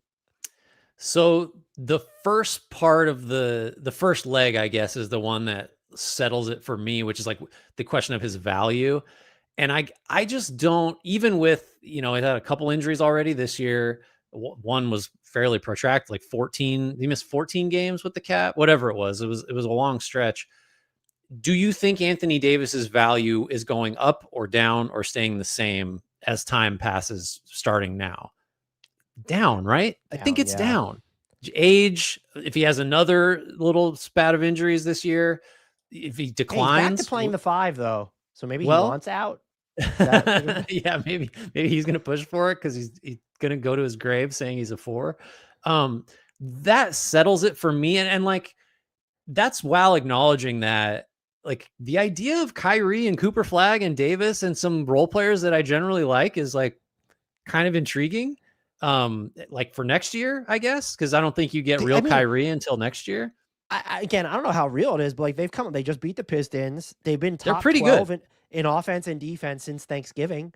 Like Yep. I think it's an 11 game sample or a 9 game sample size, so it's not the entire Mhm. season. But the temptation of no, I'm not double. I will not. You do not double down or reinvest in this roster in any way, shape, or No. form. But I get the not the allure, but sort of the resignation of well, if this is where we are in the standings right now, look at where we got Cooper Flag from anyway. Yeah. Why would you move Anthony Davis? It is even if you think he's going to get worse, though, do you think the offers get meaningfully different or worse leading into February 5th versus over the summer? Well, it's kind of like the Giannis thing we talked about where I guess it's a little well, what's his contract? So he's got the player option in 27, 28. So if you trade him now, the team that gets him gets this year, the following year. Yeah, it is kind of similar to Giannis. Whereas if Well, you trade him here next I'm year, sorry. If Anthony Davis is threatening to decline that player option, go ahead, buddy. Go ahead. you Who don't is think? giving you 60 something million dollars? No, Well, what's he eligible for though? I feel like I put this in my notes somewhere. I don't So he's he's not eligible he for shouldn't get 4 it. years, 275. Not And he getting it, shouldn't get it. He shouldn't but get it. he's going to ask for it. And Okay, that's the cool. well, I guess that doesn't answer the question of his values fluctuation going forward because that's just always going to hang over. That's hanging over it now, and it will continue to, right? I I don't think it's we could kind of I don't think it's more complicated than even if you don't think his value is super high right now, it's highly unlikely to me that it goes up as time Fair. passes. Because Right. what would be the scenario? Is he stays fully healthy the rest of the year and plays great? I guess that's possible. I wouldn't bet on that though. So, like, I guess to me, Cooper Flag just offers you cover for anything. And like we also had the did is as the tanking window closed. I mean, yeah, maybe, but also this is the only pick you got for a long time. So Yeah. you might like something's Well, better. Like, is well, go there ahead. who has their Charlotte has their 2027 pick, right? LaMelo, let's do it. Oh, LaMelo in well, the that pick. No, that's for never what? happening. Sorry, Yeah, nothing. I right, don't but know what like I'm saying. but like I mean, that's the other question I had. Where is it? Is it well? Should they? I won't throw that. Should they swing on a young ball handler then if they're not going to 10? Like Lamelo would fall like young-ish, or do you? Is it should they be looking at a second draft guy? I'm not. I don't know what they should do, but I default towards get what you can for AD, and you should lean into no, you're not going to have a record that's on the Nets or Wizards level, but just lean into this being the developmental year. Don't bring Kyrie back. He's not, or if you want to bring him back for the last 10 games or whatever, if he's healthy enough. Mhm. And you could recalibrate over the summer when you no longer own you have to max. And if you're not going to trade Davis, shut him down then, Yeah, because I don't think he's going to do anything this season to improve his trade value. yeah. I mean, how different? It's very different. But like them and the Suns are both kind of like I guess they're moving in different directions. So no, I just think you have Cooper Flag, you have this pick, and you don't have other picks. I'm not saying tank. Yeah, something like you're talking about. Like let's kind of middle. You can't. You got to trade Davis. I want to circle all the way back to the original question. I think you have Is to trade him.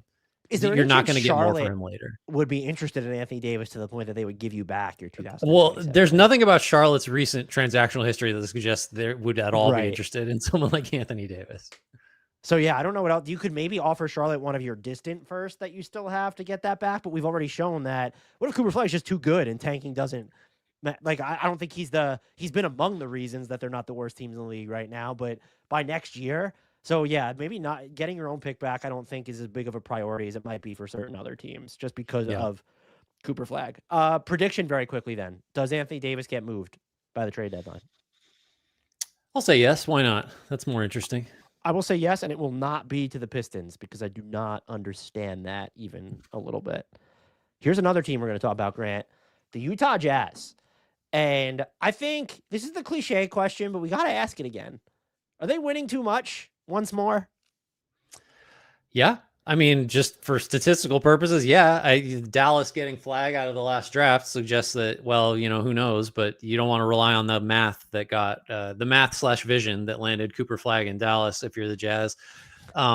Again, though. Well, you do when your pick might go to OKC because Well, that's right. They would top 8, so they lose it if they're too good. and as That of might right be the now, biggest.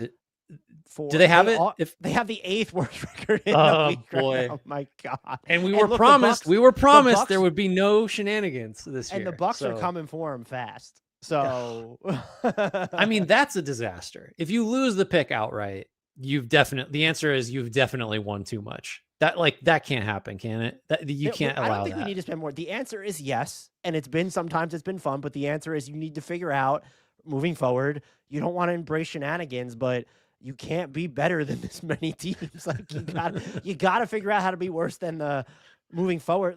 But you know what's scary, Grant? When you look at the teams below them, Hornets, Nets, Kings, Pacers, Clippers, Pelicans, Wizards. The Hornets feel like the only team that could possibly be. But maybe the Kings tricked themselves into thinking that they could be better and do something at the deadline. But that's where Utah gets iffy. The one thing they could do, which is our second question, we have to ask it. What does the Godfather offer for Lauri Markkanen look like? What is you're running the Jazz?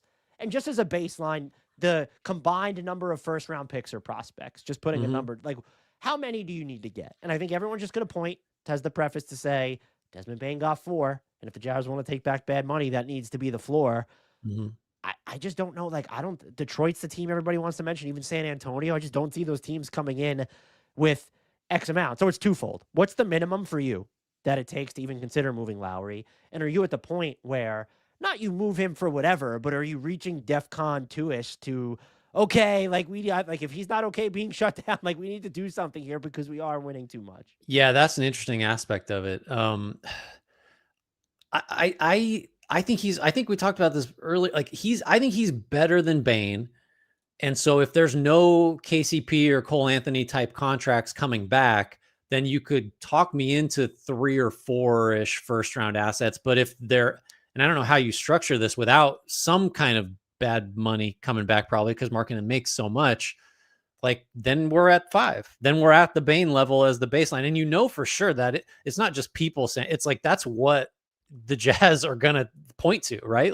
That's what the market says a guy like this is worth, or someone similar to this. So if you're sending me back bad money, I need 5 first round assets or the equivalent. Sorry. And also I'm Danny Ainge, so I'm starting the bidding at 8.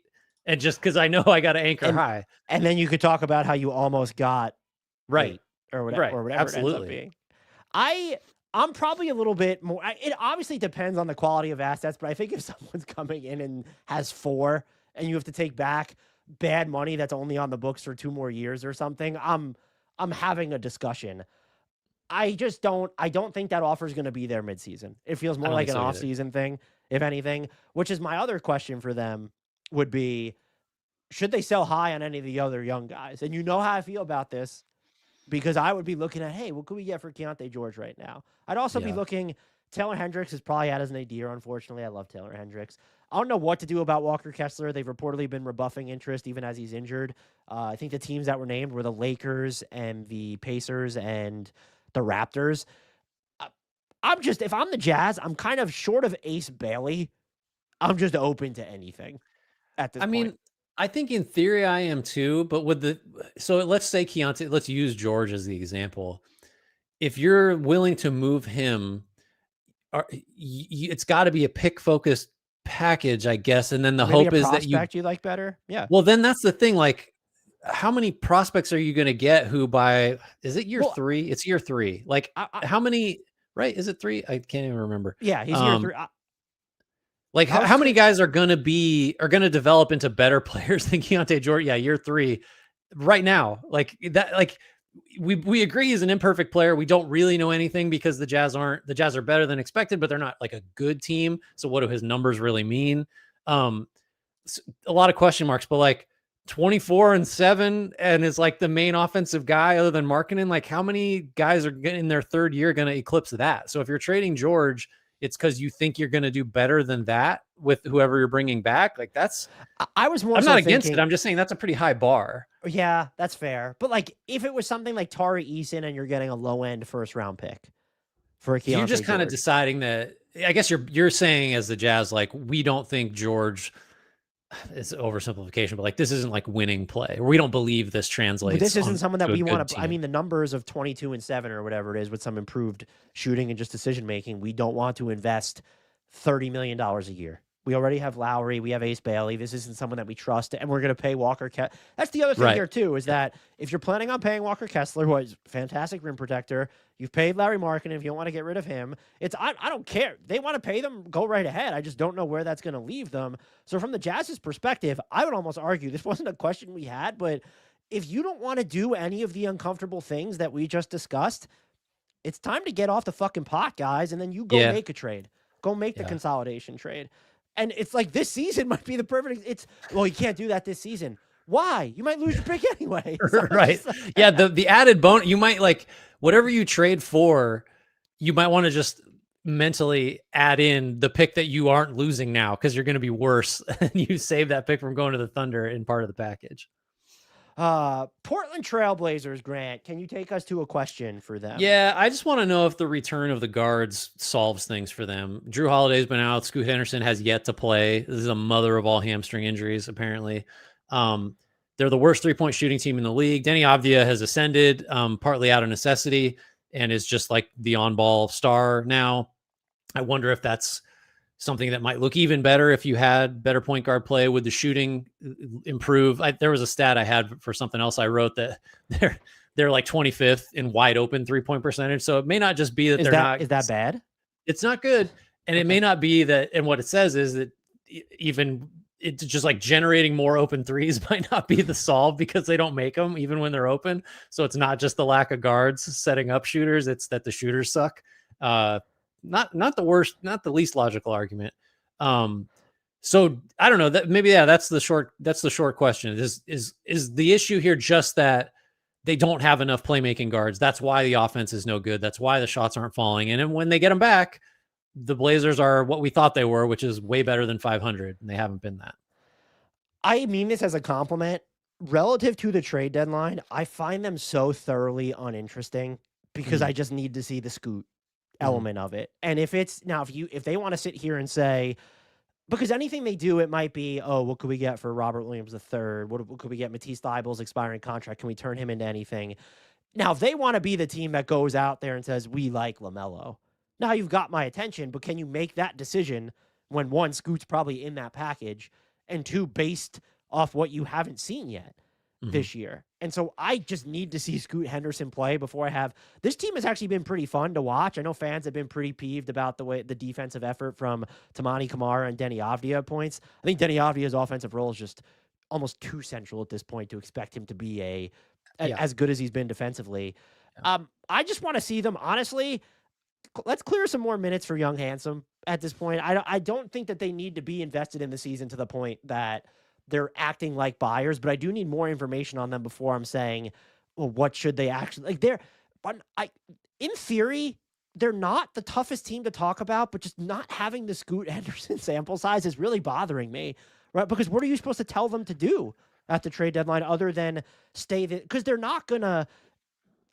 I don't think they would go consolidate into a bigger name. And then I also don't think that they're going to make a half measure move. And then are they going to we're just going to get rid of Jeremy Grant? There's a team that wants him all of a sudden. I don't know. It just, this team, the most critical question I think they might answer is who even is their most likely player to be traded, Grant? I mean, if Grant made a little less, it might be him because he's played so much better as a starter. I actually think it is him. Do you? Because I think Robert Williams is the name that comes to mind. Just the salary is smaller. It's easier to, easier to do. I thought you said RW3. That's the name I was going to pick. Yeah. Not Grant. I apologize. Yeah. I mean, Grant, it's a lot easier to imagine him being traded this year than last year when it was just like, this is one of the worst contracts in the league. Still not a great contract, but he's been more like we thought he would be. I think it is Williams though, right? If not just because the salary, He's actually healthy at the moment. I haven't like checked in the last 30 seconds, but I've seen him play basketball recently and he looked pretty good. So you might want to strike while the iron's hot there. Also, just you have I've Klingon and you sometimes have wondered if it's Dwop Reith in a wig, but yeah. plays pretty different. I forgot. I was going to start listing the other centers you want to play in Klingon and Hansen. And I was going to forget Reith and I would have felt terrible about that. So thank you for bringing him up. Do you know what so regulator asked, could they get a first for Drew Holiday? I would say absolutely not. Or any of the other veterans. I mean, Denny Avdia counts as a veteran. They could probably get a first for him. You get a couple, I would say. Do you know what would be the most uncomfortable question is, do you think that they have their center of the future on the roster? Just looking at what Donovan Klingon's offensive value is. We don't know enough about young Handsome to say no, but that would be the uncomfortable question if you wanted to ask it. Klingon is a tricky one because I do think what I think I've said in the past, like he's got a couple superpowers, but he's got some real deficiencies. So I'm not sure about that. I think the main thing, and you alluded to this, I would really like to know what Avdia looks like with Scoot, like, because what kind of player is Scoot going to be in a situation where, like, no, Avdia should probably have the ball like more than half the time if we're talking about initiating the offense. And by the way, looming over all this, even if we wanted them to go consolidate for a veteran floor general, Damian Lillard's going to be playing basketball next season. I'm not saying they need to structure their entire team around him, but you can't throw He'll that be in the rotation. Yeah. Also, they have all those Bucks picks too. So like they should be a Giannis team. That's what they should do. Is they should be on Giannis.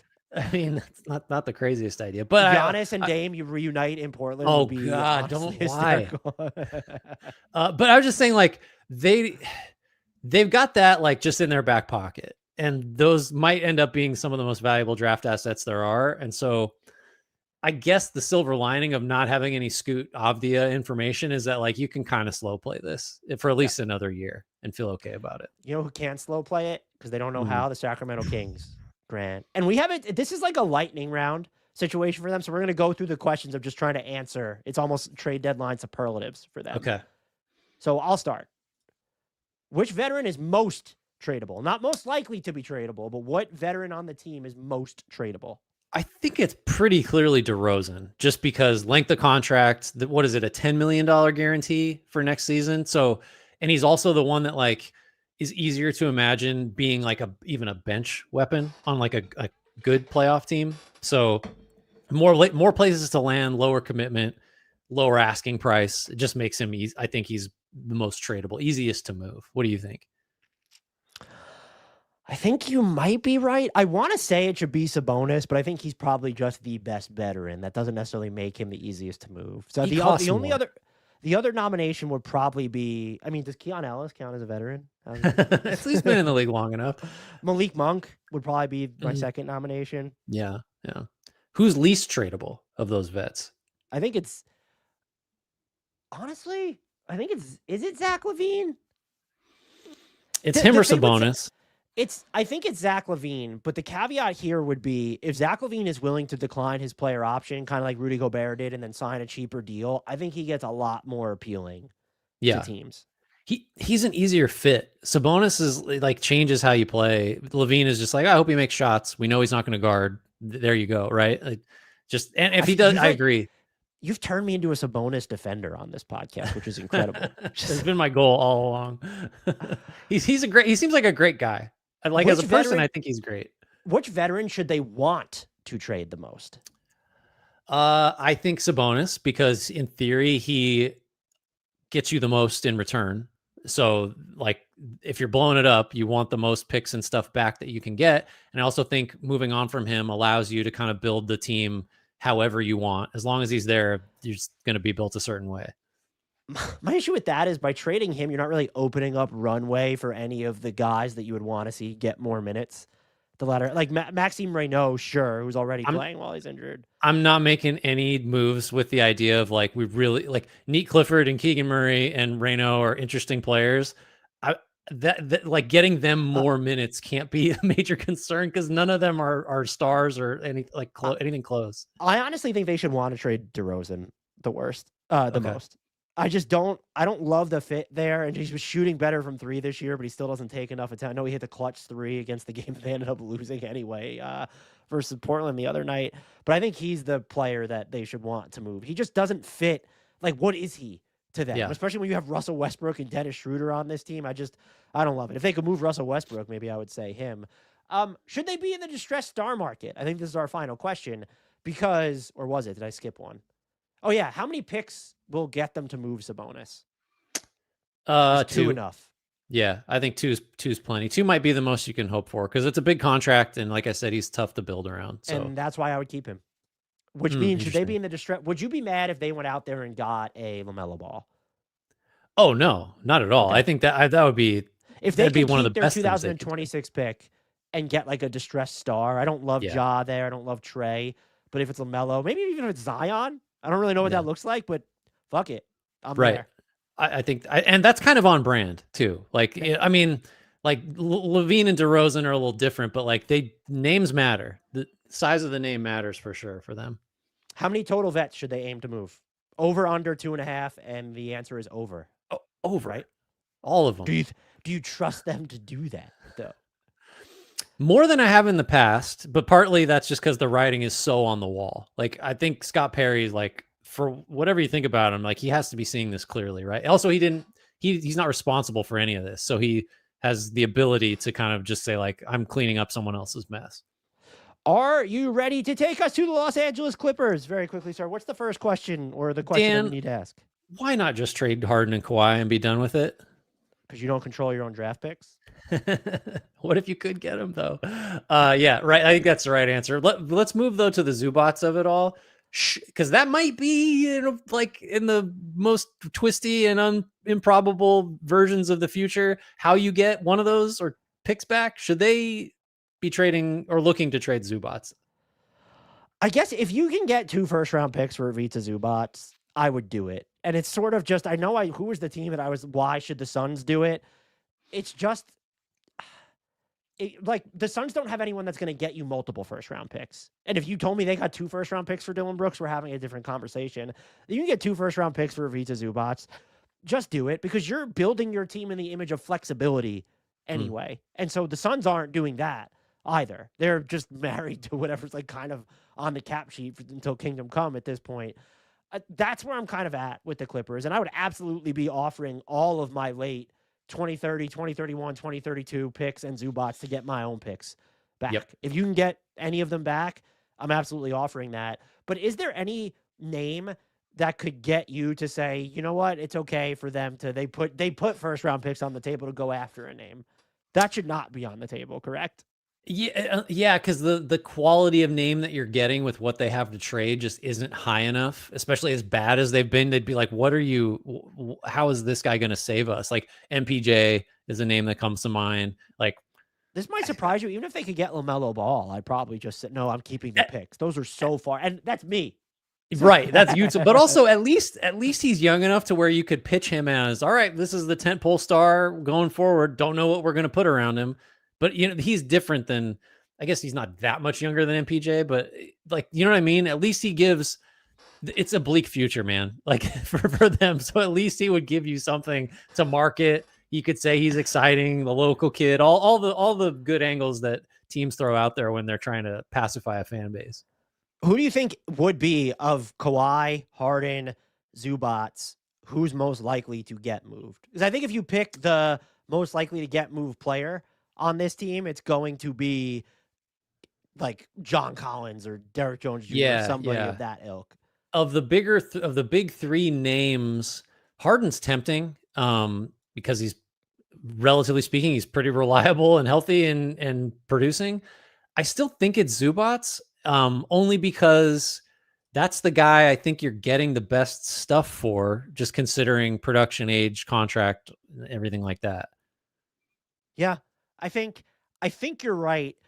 Doesn't it feel like James Harden might be easier to move than Kawhi at this point, or no? I think yes, just because you know what you're getting to a greater extent. Kawhi is still like I'm more of Harden or Kawhi. Who are you picking? That's such a. I think I don't know. It depends on the team because like if you're adding Kawhi to an almost contender, it's like this guy in a conference. Like, what if we make the conference finals and we have like real Kawhi for 5 of those games? Like, do we just win a title? Like with Harden, you can't see that, right? So I think for certain teams, Harden, but for certain teams, Kawhi.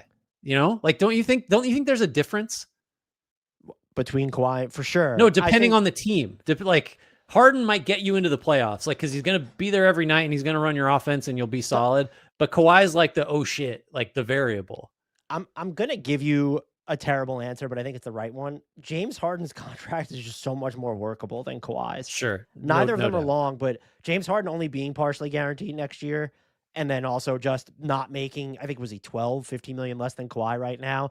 Just matching salary for Kawhi Leonard, who's like, okay, the Sixers with Joel Embiid, sure. Like now we're talking, but so many teams would struggle to get to that number. Right. That's fair. We have one team left, Grant. Can you give us a question for the New Orleans Pelicans? Why did they trade the? Let's see. Derek Queen, really good. Jeremiah Fears, really promising. Those are statements. Well, I'm preambling to the question. What kind of, assuming they're gonna make trades, which who knows, what kind of players should they be putting around them? And related, why wouldn't you just keep Trey Murphy? Because I think I know what your answer is going to be to what kinds of players they should put around those guys. Yeah, I'm loading up on shooting around those two. If I can get Michael Porter Jr., Corey Kispert, Dante Divan, like who wants Zion? I mean, I guess the Blazers don't have any, so I'd name them as a Zion. Who did I name as a Zion destination too? Phoenix? Give me Grayson Allen, Phoenix, Royce O'Neal. Everywhere. Give me all your shooters. Yeah, and that's exact. Like you would prefer them to be, we want a bunch of 3-and-D, but as of right now, just give me all of your shooters, which does why would you trade Trey Murphy then? And the fact of the matter is you shouldn't. What gets you to do that though, Grant? Like what is 3 first-round picks? Is that the benchmark of, all right, we're having this discussion? I think that's where it starts. And I think like, isn't he the non-super duper star that should have like the best market? Because who doesn't get better with Trey Murphy, and who's probably him or Tyler Kolek, I think would be. But he's untouchable. Right. Why, no one's trading Tyler Kolek. That's crazy. Why would you even say that? Yeah, I think it's 3.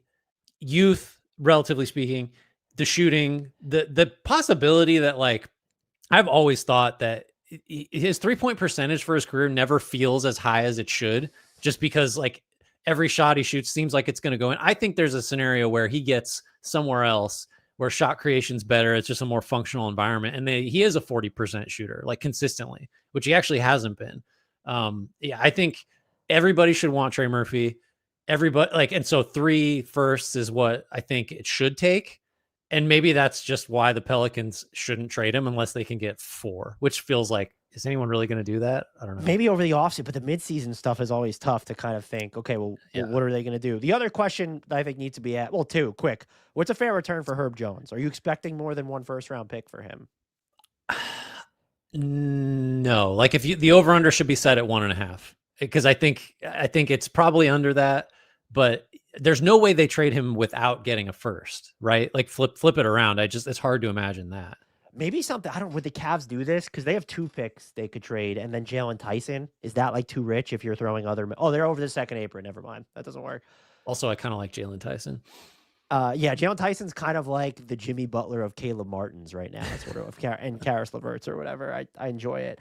I think I'm going to go over, because if they trade him, I think that's why they trade him. Because if I'm only getting a first-round pick for Herb Jones, I might question why I'm trading Herb Jones. Like that offer will be there in the summer because he's under contract for so long.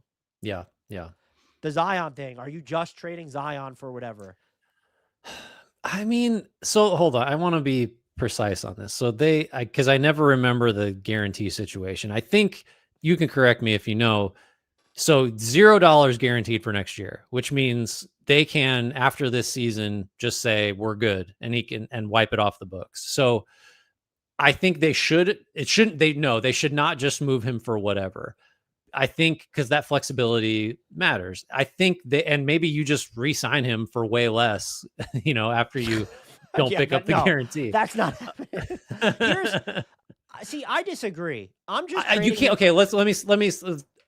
I don't. You can't just take back long term money for him. Like it can't just be like picks.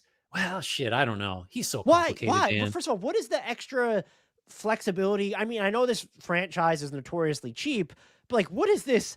What is Well, that you're gonna pay doing? Queen. You're gonna pay Fears at some point, and Yo, okay, that I'm all for looking ahead, but that's getting like a little too ahead of the game. But I'm just if you even if you're taking back bad money, it's probably because someone gave you a pick or a player. If I could get like if you could just get a stab in the dark prospect or draft pick, just move him. You're not going to be good enough anytime soon to where, whoa, we just took on 2 extra years of player Y. No, no, no. That's Mm. too it's time. And if he blossoms somewhere else because he stays healthy or something, let's maybe look at the medical department up Well, there, like the strength and training yeah. staff. Like that might be something to dig into.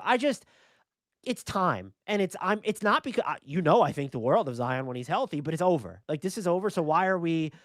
I don't see the value in just if you have the ability to just get rid of him, clean ties for nothing, over trading him for something, So, anything. I'm taking the latter.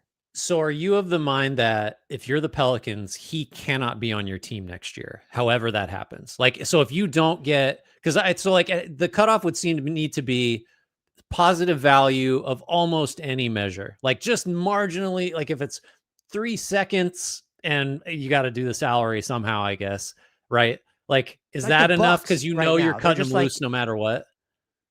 yeah. Well, follow-up question. Have they traded the rights to their 2027 first round pick in this alternate? Who can say? Look, I'm doing it. Like I'm just doing it. I'm trying Yeah. to what is the contract out there that would make you well, no, no, no, no. We're not trading maybe Joel Embiid's, and that might be the only one. Because it's like Well, if it's Paul George, it's I think that's over in 2 years. That's fine. He might decline his player option because he doesn't want to be here anyway. yeah. There's just if you're getting any sort of compensation. No, I'm not trading Zion for Paul George straight up. That doesn't even technically work. Maybe it works. Who the hell knows? But Am I? no, I'm not doing that. But if you can get something, just do it.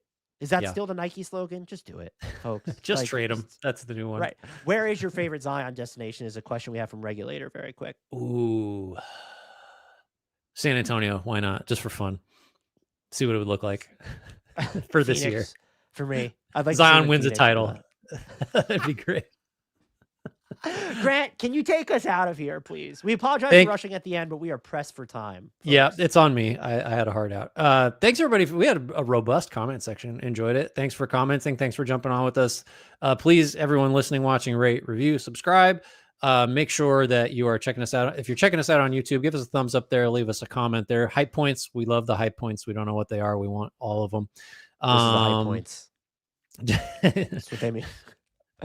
Join our Discord. Links for that in the YouTube and podcast description. Tell your friends, tell your enemies. Shouts, Frank Ntilikina. Apologies, Jared Allen.